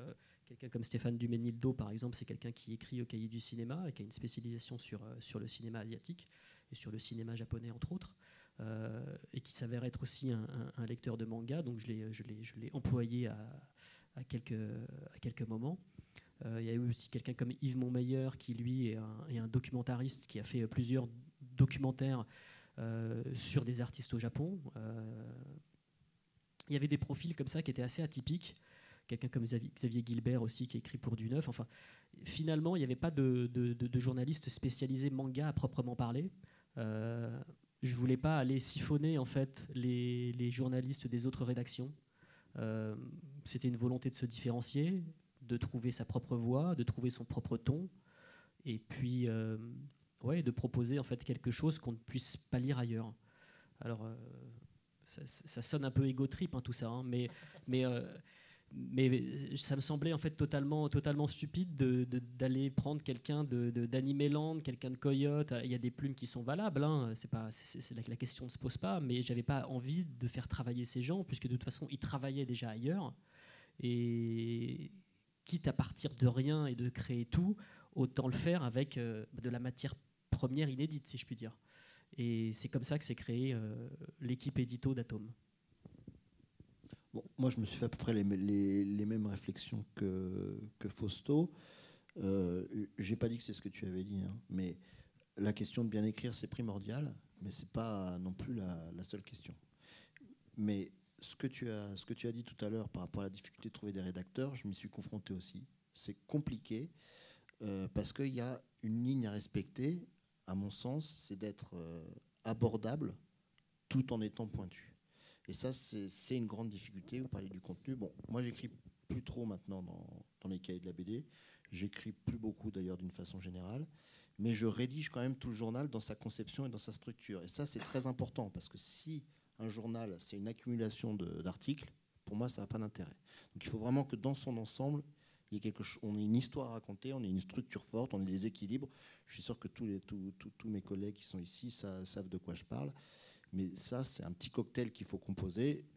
Tous les 3 mois, c'était aussi une question importante. Parce que nous, on met 1 mois environ à penser le journal, 1 mois à commander les articles et les images, et 1 mois à le réaliser. En gros, quoi. Disons, on met pas 1 mois pour faire tout ça, mais ça se sépare plutôt en 3 temps. Mais cette ligne éditoriale, elle est compliquée à assumer parce que très souvent, vous avez des gens qui vous disent « Ah, bah, vous n'êtes pas assez spécialisé, vous êtes trop grand public ». Et puis de l'autre côté du spectre, il y a les autres qui disent « Ah, mais c'est trop compliqué, j'arrive pas à lire et vous êtes trop pointu ». Donc il faut vraiment surfer sur cette vague-là pour éventuellement toucher un grand nombre de lecteurs. Mais moi, ce que je voulais surtout éviter, c'est le côté spécialiste de la spécialité. Ça, je trouve que pour un journal, quand on garde un entre-soi, pour moi, hein, après il peut y avoir des avis différents, et puis même des journaux différents, il y a des journaux très pointus qui sont très bien. On touche là aussi à une question qui est liée à la revue, hein, la différence entre la revue et le magazine. Mais Jean-François Bizot, qui a créé le journal actuel et Radio Nova, était justement dans cette optique-là. Je me suis beaucoup inspiré de lui parce que j'ai beaucoup lu Actuel quand j'étais adolescent dans les années 80. C'est-à-dire de savoir de quoi on parle. Ça, c'est incontournable. De ne pas faire d'erreur. Il m'est arrivé d'en faire. D'essayer de ne pas faire d'erreur, en tout cas, d'apporter des vraies informations recoupées, d'avoir des idées novatrices par rapport à des œuvres anciennes, par exemple, etc. Mais toujours conserver cette ligne où on est abordable, où on n'est pas dans une forme d'entre-soi, où on pense que tout le monde sait de quoi on parle, qu'on n'explique pas les choses. Ça, je trouve que c'est finalement une facilité, quoi. On est dans les revues, certaines revues, on a l'impression que les gens ils sont comme ça entre eux, dans un savoir qu'ils partagent, et tout ça est très confortable. Et il n'y a pas cet effort parfois d'aller vers le lecteur, qui me semble en tout cas important quand on fait un journal. Pour rebondir par rapport à, je sais pas, j'ai eu assez de chance à rencontrer toujours les gens au bon moment, aux bons endroits. C'est vrai que là où j'ai fait plus de travail, c'était sur les arts dessinés. Après, moi, c'est vrai que je pense que j'ai une grosse capacité de travail et puis j'adore rencontrer les gens. Donc j'ai toujours un peu de mal à dispatcher, pour être honnête. Je dis, oh putain, lui, j'irais bien le voir, hein, je ne vais pas filer à quelqu'un d'autre. Donc voilà, donc du coup, j'arrive à plus facilement à le faire avec ceux que j'ai jamais fait, donc genre, ou j'ai trop fait, genre Zep ou Gullux. Ouais, tu veux pas aller faire Gullux? Et parce que c'est vrai que je les connais soit trop, soit je pense qu'il y a un autre angle. Et puis après, c'est une question de moyens, parce que déjà payer des gens, malheureusement il faut pouvoir le faire. Souvent on les paye déjà au lance-pierre, donc c'est pas toujours évident. D'efficacité, moi c'est vrai que je suis des fois plus rapide à faire moi-même le canard que demander à des articles à d'autres qui arrivent. Ah ben j'ai oublié, mais j'ai un autre métier. Bon, il y en a un qui est spécialiste dans la grand-mère qui meurt. Et donc voilà, donc du coup c'est vrai que des fois j'ai plus rapidement fait. Moi souvent j'interviewe le gars le matin, l'après-midi je les enregistre. Quand il m'a demandé de relire le soir, il le reçoit. Le lendemain matin on maquette le lendemain, quasiment on bosse comme un quotidien. Alors que des fois je commande des articles. Je me rappelle, il y avait une fois un journaliste avec qui je bossais. Le temps qu'il me rende l'article, j'avais fini le journal, quoi. Il manquait plus que lui, quoi. Et en gros, c'était 3 semaines avant, et j'avais fait les 100 pages qui restaient. Et du coup, à un moment donné, je me suis dit, bon, qu'est-ce que je m'emmerde, quoi. Donc, du coup, c'est vrai que je préfère mal dormir, mais pour des questions de travail, non pas parce que j'attends les autres qui attendent. Mais après, c'est vrai que j'ai plutôt eu de la chance que ce soit dans les cahiers de la bande dessinée, enfin, les cahiers, du coup, je vois ça, les arts dessinés où j'avais vraiment envie de faire travailler Jean-Claude Carrière, demander des poèmes à Jodot. Donc là, il y avait toute une catégorie de choses où en amont, je suis allé voir les grands anciens qui m'ont dit vas-y mon gars, c'est vachement bien ce que tu fais, et puis tu prends ce que tu veux ou on fait ce que tu veux. Et du coup, c'est vrai que elle est arrivée assez bien. Mais c'est vrai qu'après, à un moment donné, vous sentez que vous n'avez pas trop envie de les solliciter. Et puis après, il y a plein de gens qui arrivent, j'ai tel article que je proposais, et que vous les sollicitez parce que vous savez qu'ils sont bons dans tel domaine. Par exemple, Sislevitch, il y avait un gars qui voulait faire un livre sur lui. Là, par exemple, Quentin Blake, que j'ai fait hier, il y avait un journaliste qui m'a appelé. Ah ouais, ton journal est super. Il y a un mec que je veux rencontrer dans ma vie, c'est lui. Je lui ai dit, ça tombe bien, j'y vais la semaine prochaine. Tu prends ton billet de train. Et puis, on a fait l'interview hier. Donc, du coup, voilà, après, il y a des choses qui s'amalgament parce que je pense avoir un peu de chance par rapport à ça. Et du coup, j'ai jamais eu de mecs qui m'ont planté. Mais c'est vrai que souvent, je le fais tout seul. Je suis plus efficace, pour être honnête. J'ai tendance à faire beaucoup de choses tout seul aussi parce que je sais ce que je veux lire. Avec Comics Mag, on parle à des gens qui n'y connaissent rien. Et donc, on ne peut pas parler de jargon. On ne peut pas utiliser d'expressions, de mots-clés et tout. Et du coup, on a dû mettre, par exemple, dans le magazine, à chaque fois, il y a un jargon. Il y a une page où on référence les mots compliqués du magazine, comme un truc qu'on lisait quand on était enfant, le mot compliqué. Mais du coup, les rédacteurs, on leur impose de justement pas faire d'entre-soi et de devoir donner beaucoup et expliquer les trucs sur des formats hyper courts parce qu'il faut que ce soit digeste et que ce soit pas chiant. Donc c'est une double contrainte. Et la chance que j'ai pu avoir, c'est que ce que je disais au début, si vous avez bien suivi, est-ce que vous avez bien suivi? J'ai fait plein de trucs avant et j'ai fait plein de trucs sur le net avant, et du coup la communauté comics elle est assez soudée, elle est assez organisée. Ça fait partie de tous ces trucs un peu culturels qui sont pas représentés dans les grands médias et donc on dû apprendre à s'organiser. Par exemple, le reggae fonctionne hyper bien, ils n'ont pas besoin de médias généralistes, ils se sont organisés entre eux, ils ont leur site, leur webzine, leur machin. Les comics c'est pareil, les mangas ça a été pareil pendant un moment, jusqu'à ce que tu arrives parce que tu as apporté une vraie valeur ajoutée avec les portraits d'auteurs et tout, et je plaisante pas, je trouve ça hyper intéressant. Du coup, la chance que j'ai eue, c'est qu'à partir du moment où j'ai lancé l'idée de Comics Mag, j'ai plein de gens qui spontanément voulaient écrire dans le magazine. Et du coup, comment ça se passe un magazine? En fait, je décide un peu de la recette globalement de ce qu'on va publier dans le mag tout seul. Je soumets le sommaire aux gens. Les gens qui veulent faire les articles s'inscrivent, ils produisent des articles et moi je les corrige. Et donc tout ce qui est signé par moi dans Comics Mag, c'est ce que personne d'autre n'a voulu écrire. Du coup, je sais ce que je veux. Et si à un moment personne ne veut le produire, et il faut que je le fasse en fait. Et c'est pour ça que je produis une partie du contenu aussi. Mais c'est la partie la plus sympa finalement d'écrire et de parler de comics. Vous publiez également quelques bandes dessinées à l'intérieur même de vos revues. Est-ce que vous pouvez en parler ? Frédéric l'a... Pardon, la manquable, il n'y a que ça. Mais l'a dit à demi-mot. Rock et folk, c'est compliqué d'écouter de la musique en tournant les pages du journal, quoi. Pour le cinéma, on a des photos parfois ou des photos de plateau, des visuels intéressants. Pour la bande dessinée, ça me paraît quand même assez évident. C'est des respirations aussi dans le journal, parce que c'est plus facile de lire de la bande dessinée que de lire du texte illustré par des photographies, par exemple. Et puis parfois, ça confirme un propos qui a été développé auparavant. Donc nous, on essaye de faire au moins 4 ou 5 histoires de bande dessinée, donc dans les 204 pages, plutôt des histoires courtes, ou des rééditions, ou des traductions de matériel américain, voire japonais bientôt.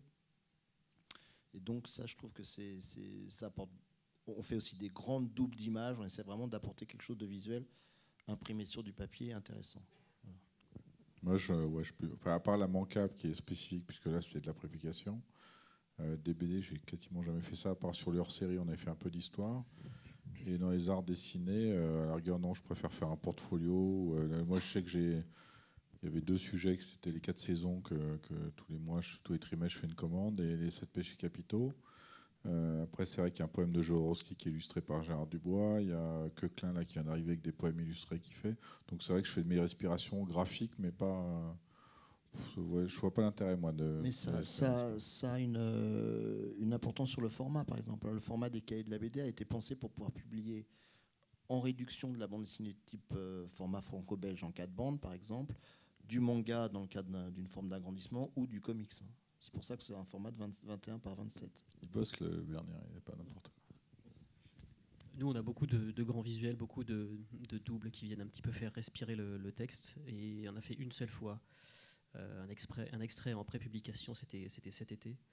Moi, je suis tout à fait ouvert à la prépublication, mais c'est parfois assez compliqué en fait de négocier ça avec les éditeurs français et japonais. Enfin, il y a plein de strates en fait, plein de strates de négociation qui font que c'est assez compliqué. Puis tu as moins de formats d'histoire courte aussi. Il y a moins de formats d'histoire courte. Après, on peut toujours trouver, on va dire, un extrait qui fonctionne de manière assez indépendante. Les gens vont le retrouver ensuite dans un manga. Voilà. Après, c'est le grand problème de la presse bande dessinée des années 90. Hein. C'est pour ça qu'elle s'est arrêtée. Après, nous, on est juste confrontés à un problème qui est celui des copyrights et de la maniaquerie en fait, des Japonais concernant les copyrights. En fait, il faut savoir que tout le magazine, je dérive un petit peu par rapport aux BD publiés ou prépubliés, mais ça me semble important aussi d'expliquer ce point qui est vraiment très très particulier par rapport au manga. En fait, tous nos articles sont validés au Japon. Tous les visuels qu'on utilise, ils sont choisis de manière totalement indépendante, mais la façon dont vous les mettez en page, ça passe entre les mains des éditeurs japonais, et ils ont leur mot à dire. Alors, dans le meilleur des cas, on ne va pas vous demander une traduction de l'entretien en japonais, je précise, jamais en anglais, dans le meilleur des cas. Et dans le pire, on vous demande la totale, c'est-à-dire un regard sur la maquette, et aussi un regard sur le texte. Donc ça, c'est un coût, c'est-à-dire que quand vous payez un traducteur pour traduire l'entretien, vous sortez déjà votre premier billet, et ensuite, parfois, il faut sortir un second billet pour traduire l'entretien en français. Puisque évidemment, en fait, ce que les éditeurs demandent à la traduction, c'est non pas la retranscription de l'entretien japonais.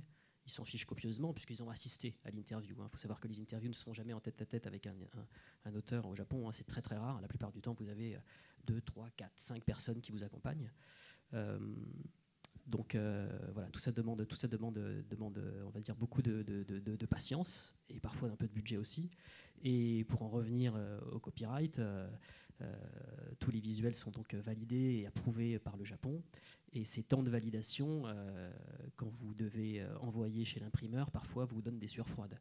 C'est-à-dire que, par exemple, je vais citer l'exemple de Naoki Urasawa, qui est quelqu'un que tout le monde connaît ou presque. Il a demandé à ce qu'on lui traduise la veille du bouclage du magazine l'intégralité de l'entretien en japonais. Va sans dire que c'était totalement impossible. Donc là, il faut passer par l'ambassade du Japon. Pas loin, non. En fait, on va dire qu'il faut faire preuve de stratégie, de bienveillance. Enfin, en tout cas. Et qu'est-ce que tu risques si tu le fais sans son Je ne travaille plus avec toi. Alors voilà, le risque en fait, à partir du moment où on trahit en fait ce respect en fait, cette confiance, c'est qu'un éditeur te ferme définitivement les portes. Voilà, c'est-à-dire qu'à partir du moment où tu commets une erreur avec un éditeur au Japon, avec un de ces auteurs, en fait, tu n'es pas blacklisté qu'auprès de cet auteur-là, tu es blacklisté auprès de tous les auteurs qui travaillent pour cet éditeur-là. Et les éditeurs sont très puissants au Japon. C'est donc extrêmement périlleux de se risquer à ne pas faire valider un article ou à ne pas répondre positivement à leurs demandes. Alors après, tout ça a l'air un peu cauchemardesque, ça l'est parfois, mais l'avantage qu'on a aussi avec les Japonais, c'est que si on établit dès le départ en fait la méthode, qu'on la respecte, il n'y a pas de problème en fait. Moi j'avais beaucoup peur en fait au départ. J'ai parlé avec des gens qui faisaient de la presse manga et aussi avec des éditeurs, et tout le monde m'a dit fais très attention. Parce qu'on va te demander des validations, parce que tu vas devoir envoyer l'intégralité du magazine et tu vas probablement parfois être complètement hors délai. Donc prépare-toi.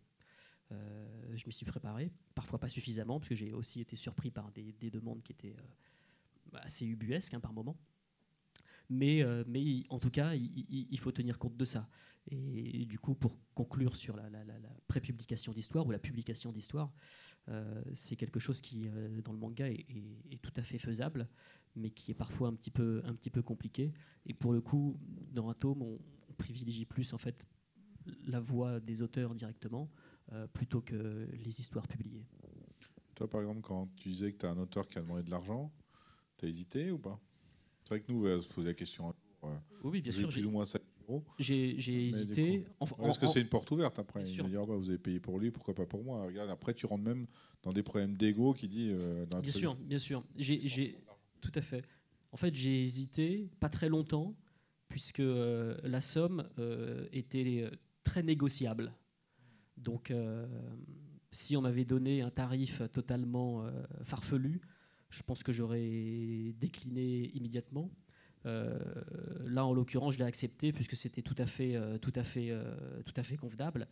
Après, j'ai trouvé le procédé, ça m'a pas plus choqué que ça, mais non, je ne parle pas de choquer, ouais. Parce que c'est un vrai débat. Moi, on est juste problème avec Giro.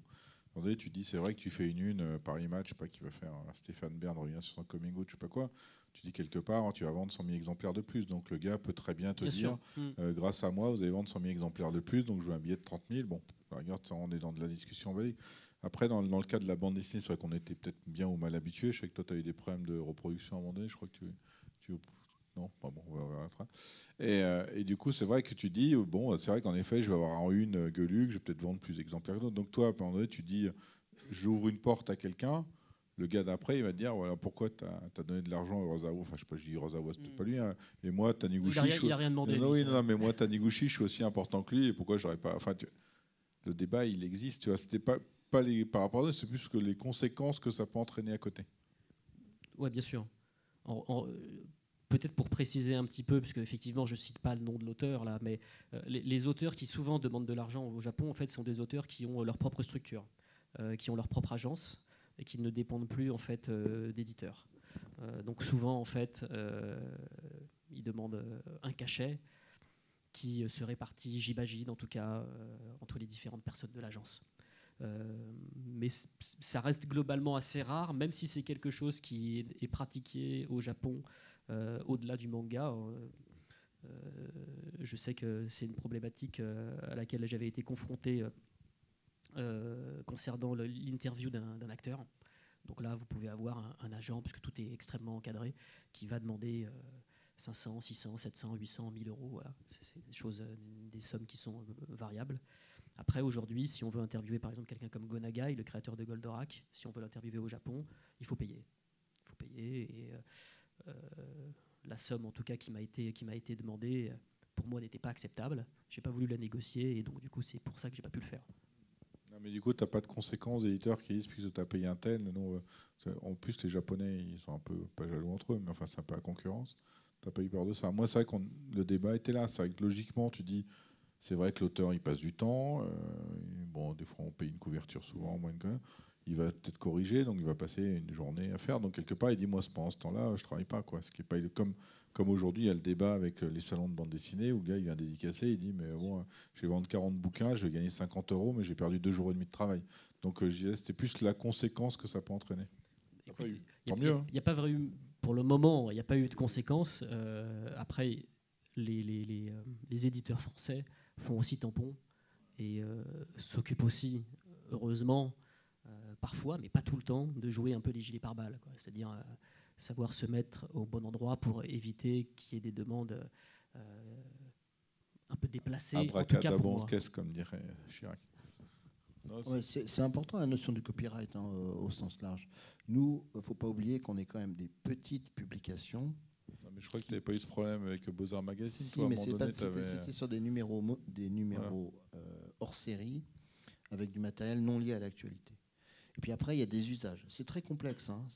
Ça dépend de la culture, notamment, puisque au Japon, la question aussi, enfin, si je me trompe, tu me le dis, mais ils ont parfois une attitude, enfin, vis-à-vis de l'extérieur, le japonais, traditionnellement, très méfiant, rétif, parfois hautain. Enfin, je respecte d'ailleurs, mais quand il m'est arrivé de travailler avec où la question des droits de reproduction, par exemple, de manga ou de comic book américains, parce qu'aux États-Unis, vous avez deux énormes structures qui s'appellent DC Comics et Marvel, qui rigolent pas du tout. Hein. Enfin, il y a Walt Disney aussi, donc ça fait 3, mais moi, j'estime que je fais rien de mal, ok.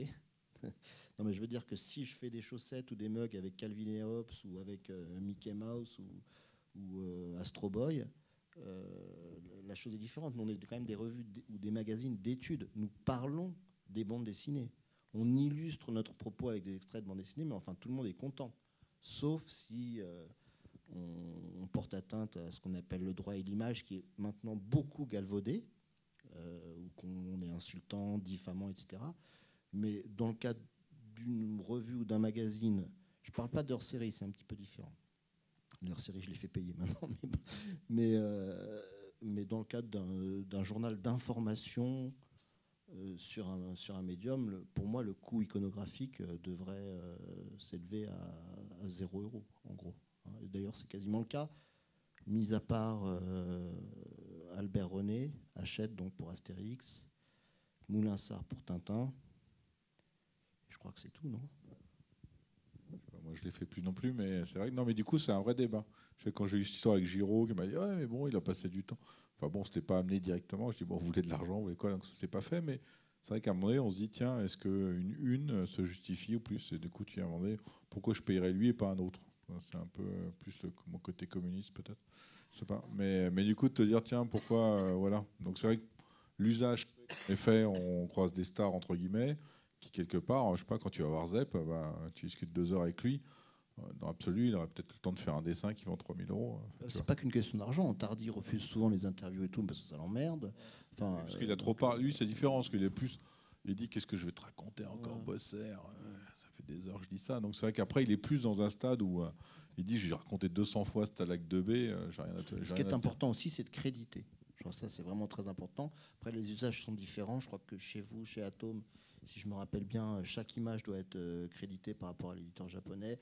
La traduction française, quand il y a une traduction française.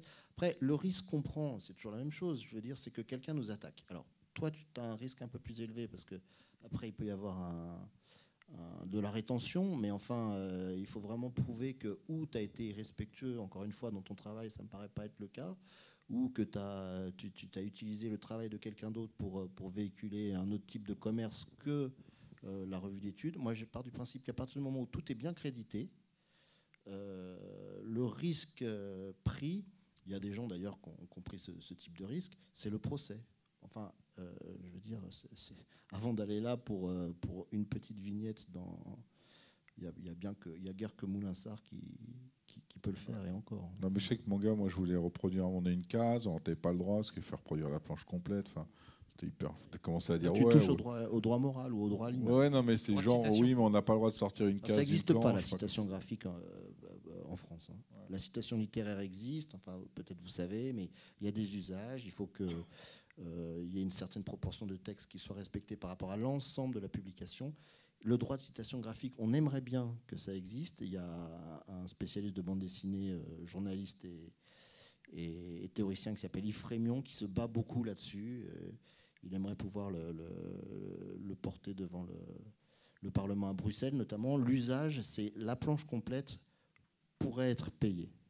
Bon, moi, je ne le fais pas dans le cadre des cahiers de la bande dessinée. Quand je publie de la bande dessinée en histoire complète, je paye la publication au même titre que je paye un article écrit par un rédacteur parce que c'est du contenu rédactionnel.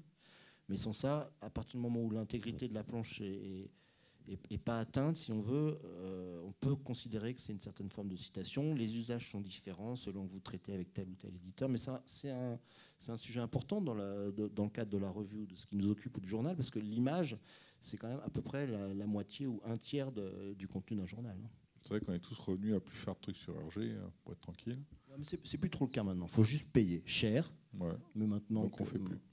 Moi, c'est vrai que j'ai eu le cas, par exemple, avec le Fitz Pellart, où on a d'ailleurs produit des couvertures de disques. Donc voilà, il m'a attaqué là-dessus en me disant, vous devez payer. C'était au téléphone d'ailleurs. Et moi, je dis, vous n'avez quand même pas payé pour les couvertures de disques, donc vous n'avez pas fait la maquette. Bon, après, d'abord, il avait raison, enfin, d'après lui. C'est faux. Ouais, voilà, c'est faux. Bon, après, moi, je suis pas allé au procès. Là, il m'a appelé pour faire un article sur son père et j'ai envoyé chier. Là, ça a été un petit plaisir personnel. Matt a peut-être un commentaire autour sur la publication de bande dessinée. J'ai eu beaucoup de chance. C'était pas une idée à moi au début. Je suis assez. Ouais. Problème de droit, vous avez des problèmes de droit, vous Oui, voilà, c'était. On pourrait, ouais. Ce que je disais aussi. D'accord. Du coup, pour les BD, c'était pas une idée à moi parce que je suis assez sensibilisé au combat que mènent les auteurs pour leurs droits d'auteur et je me sentais pas de faire travailler les auteurs pour fabriquer du contenu dans le magazine que j'aurais pas eu les moyens de payer de toute façon. Donc, salut à toi qui crève la dalle. Tu veux bosser pour moi gratuitement ? Donc, je me sentais pas de le faire. Toutes les pages qui ont été publiées, les pages de BD dans Comics Max, sont des pages qui ont été proposées par les auteurs. C'est à l'initiative des auteurs. On a été démarchés par les auteurs pour publier ces trucs-là à l'intérieur. Et on en a beaucoup. J'ai de quoi faire au moins 3. Il y a 4 pages en général dans chaque magazine. Et j'ai de quoi faire au moins 3 numéros en plus. Donc on a été beaucoup sollicités. C'est quelque chose qui les intéressait. Pour me protéger en termes de droits d'auteur, j'ai la chance d'avoir un intermédiaire qui sont les éditeurs français. Et du coup, toutes les images qui sont dans le magazine sont des images. En fait, on ne peut pas travailler pour être synthétique avec les images qu'on trouve sur Google Images. Parce qu'elles sont en 72 dpi et que vous devez être en 300 dpi. C'est la différence entre la qualité VHS et la qualité Blu-ray pour être synthétique. Du coup, on doit avoir des images en haute définition pour faire de l'impression. Sinon, quand on imprime, c'est moche et c'est flou. Et du coup, toutes les images qui sont dans le magazine, je les ai fait envoyer directement par les éditeurs français qui, eux, ont les droits. Et du coup, qui me filent la petite ligne de texte copyright 2018 Marvel à mettre dessus. Et je garde les mails. Ce qui fait que s'il y a un problème, c'est machin qui m'a filé le truc avec l'autorisation de le faire. Du coup, moi, ma couverture, elle est là. Et si jamais le problème devait aller au procès ou quoi que ce soit, mon autre facilité, c'est qu'on est une structure associative. Donc, disparaître avec une association et donc plus avoir de structure légale et pas avoir de problème, si jamais ça tourne mal, c'est aussi facile que disparaître pour un ninja quand il jette de la poudre par terre et qu'il disparaît. Donc, il n'y a pas de précédent de toute façon. Il y en a très peu. Les éditeurs étrangers attaquent, enfin les Américains par exemple, quand il y a des possibilités de récupérer de l'argent. Or, chez nous, vous nous avez bien regardé, ça risque pas trop d'être le cas. Après, c'est ce qu'on disait au début du truc, tu vois, quitte à faire un magazine, je voulais que ce soit bien fait. Et donc que ce soit un peu en règle, que ce soit un peu légal. Enfin, moi, j'ai appris plein de trucs sur le métier du livre, par exemple, en faisant ce truc-là. Donc au moins, ça... Ouais, mais tu as raison sur un point, notamment, c'est la qualité des images. Et ça nous occupe aussi au premier chef. C'est pas tout à fait... 72 dpi, tu n'imprimes rien. Hein. Enfin, tu imprimes un petit timbre-poste.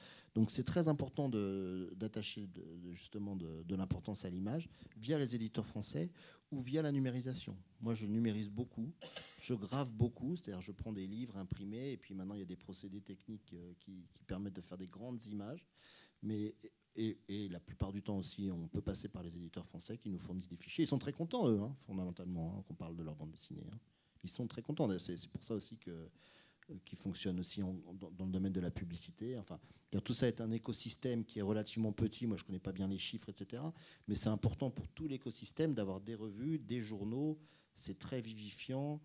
Ça permet d'avoir des nouvelles approches que simplement... Non, puis les éditeurs sont contents. C'est vrai, quand ils ont à vendre, entre guillemets, Guattari, Gueluc ou Scriten, ils n'ont qu'à mal.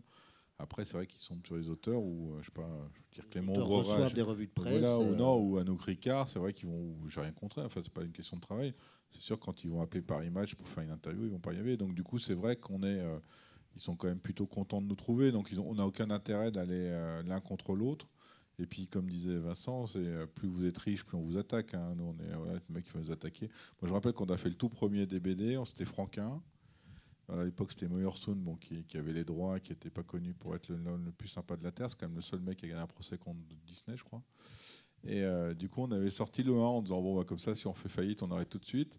On avait négocié des trucs à Dupuis, ils avaient vaguement fait une lettre, parce que c'était aussi un peu en procès avec eux. On avait scanné toutes les images dans les Spirou que j'avais, donc on les avait fait un peu crades exprès.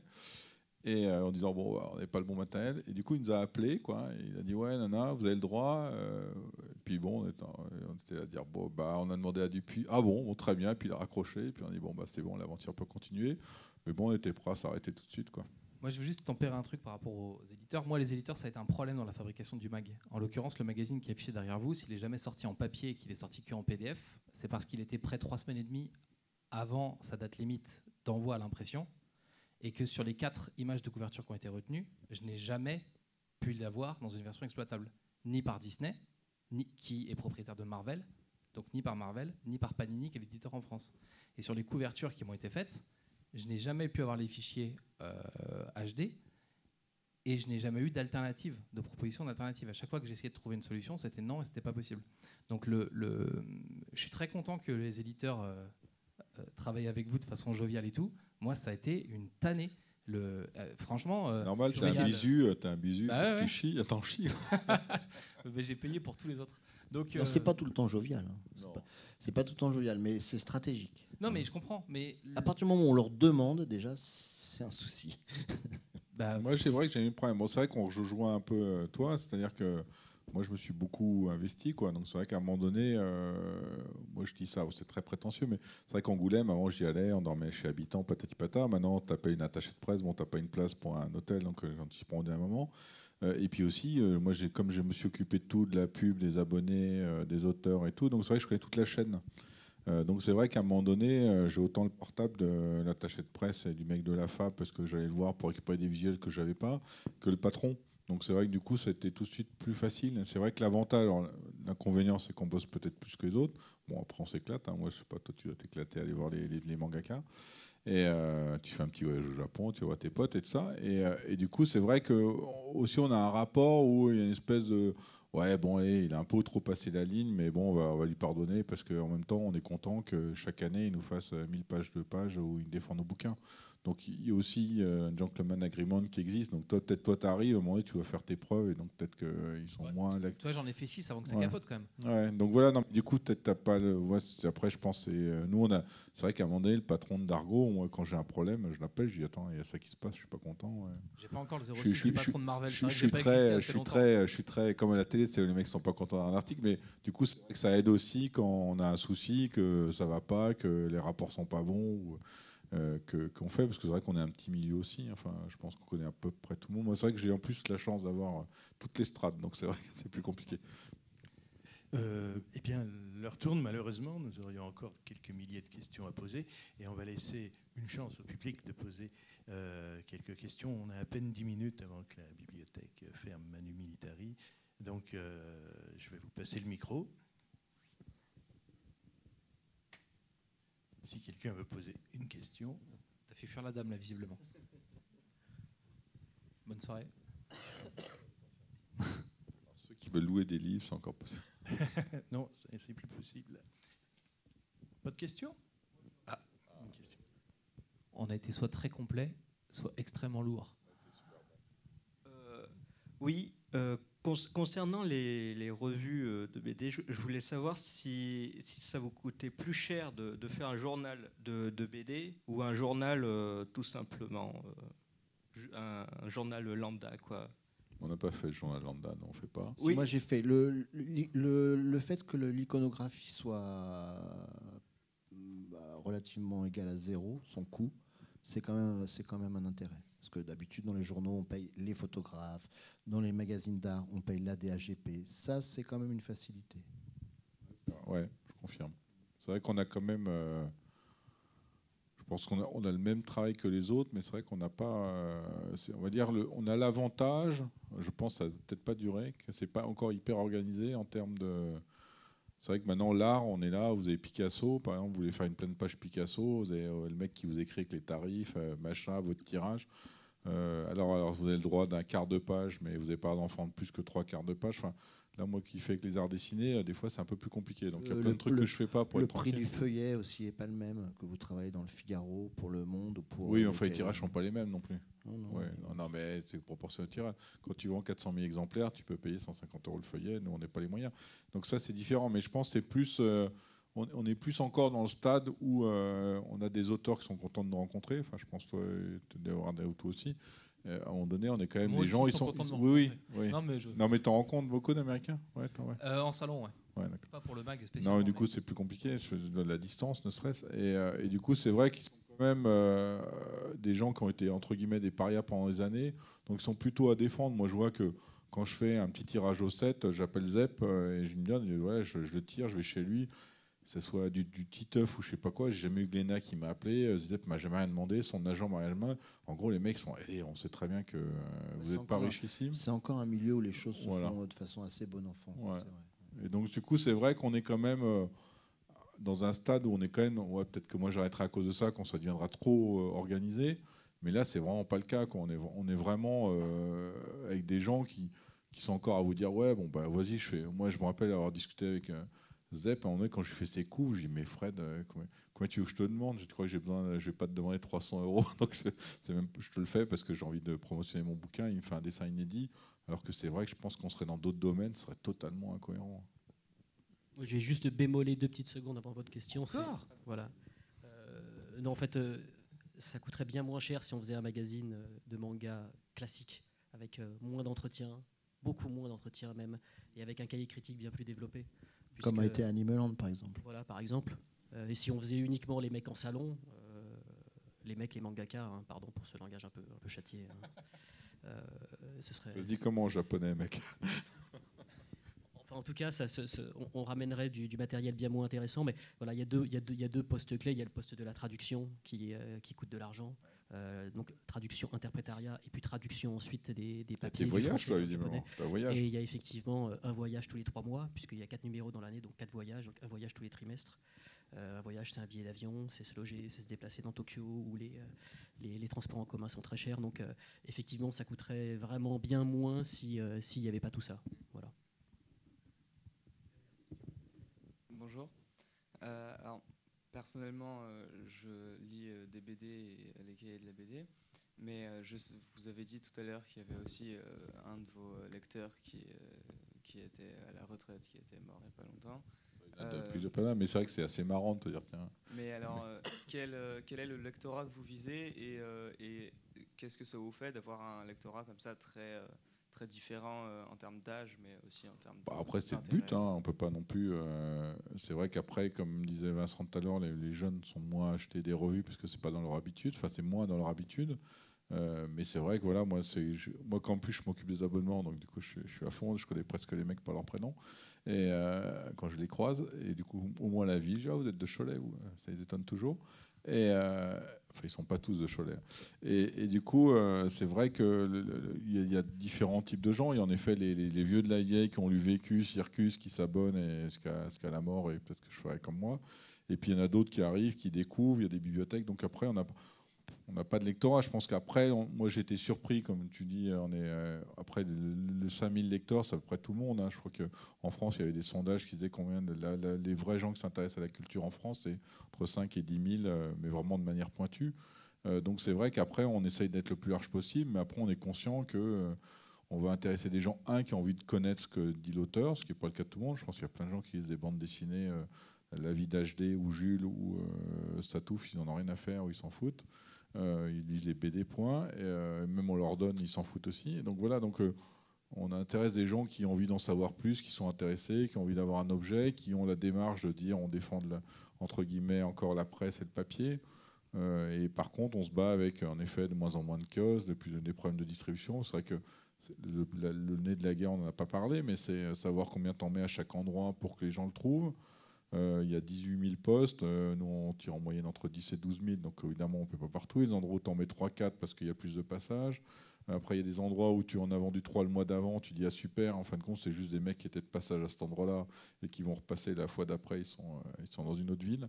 Donc c'est la plus grande complexité, elle est là, quoi. C'est d'arriver à trouver ton bon réglage pour pas te foutre en l'air. Moi, c'est vrai que le lancement des arts dessinés était un coup parce qu'on en a mis beaucoup plus que prévu pour voir où ça allait. Comme c'était un nouveau produit, on ne savait pas si on essayait de le mettre dans les arts, pas dans la bande dessinée. En même temps, donc toute la complexité, elle est là. Et après, le lectorat, à part ceux que tu croises qui viennent te voir, soit en général pour te dire du bien, parce qu'autrement ils viennent pas te voir, où ils disent t'es trop pointu, on n'en sait rien, quoi. Je crois qu'on est un peu. Je sais que j'ai fait une conférence avec Tom Ingerer qui vous expliquait qu'en Allemagne, c'était Philosophie Magazine avec qui il travaille, il y a énormément de lecteurs qui répondent. Moi, c'est vrai que je suis toujours surpris dans le casemate où ils font des mecs qui écrivent. Moi, il n'y a personne qui m'écrit. Je pourrais écrire des fausses lettres. Genre, je sais pas peut-être ce qu'ils font, mais toi, tu as des gars qui t'écrivent. Ouais, d'accord, bon, pas moi. On a des retours. Non, mais il n'y en a pas de quoi faire 4 pages, quoi, tu vois. Non, mais moi, pour répondre à ta question, moi, je suis aussi ravi de convaincre un vieux spécialiste qui a tout lu et qui trouve quand même de l'intérêt dans mon journal qu'un jeune homme. Peut-être que toi aussi, tu es très pointu, mais en tout cas, si à ton âge, tu lis des BD et les cahiers de la BD et que tu veux faire carrière dans la bande dessinée, tu es bien parti, en tout cas. Merci.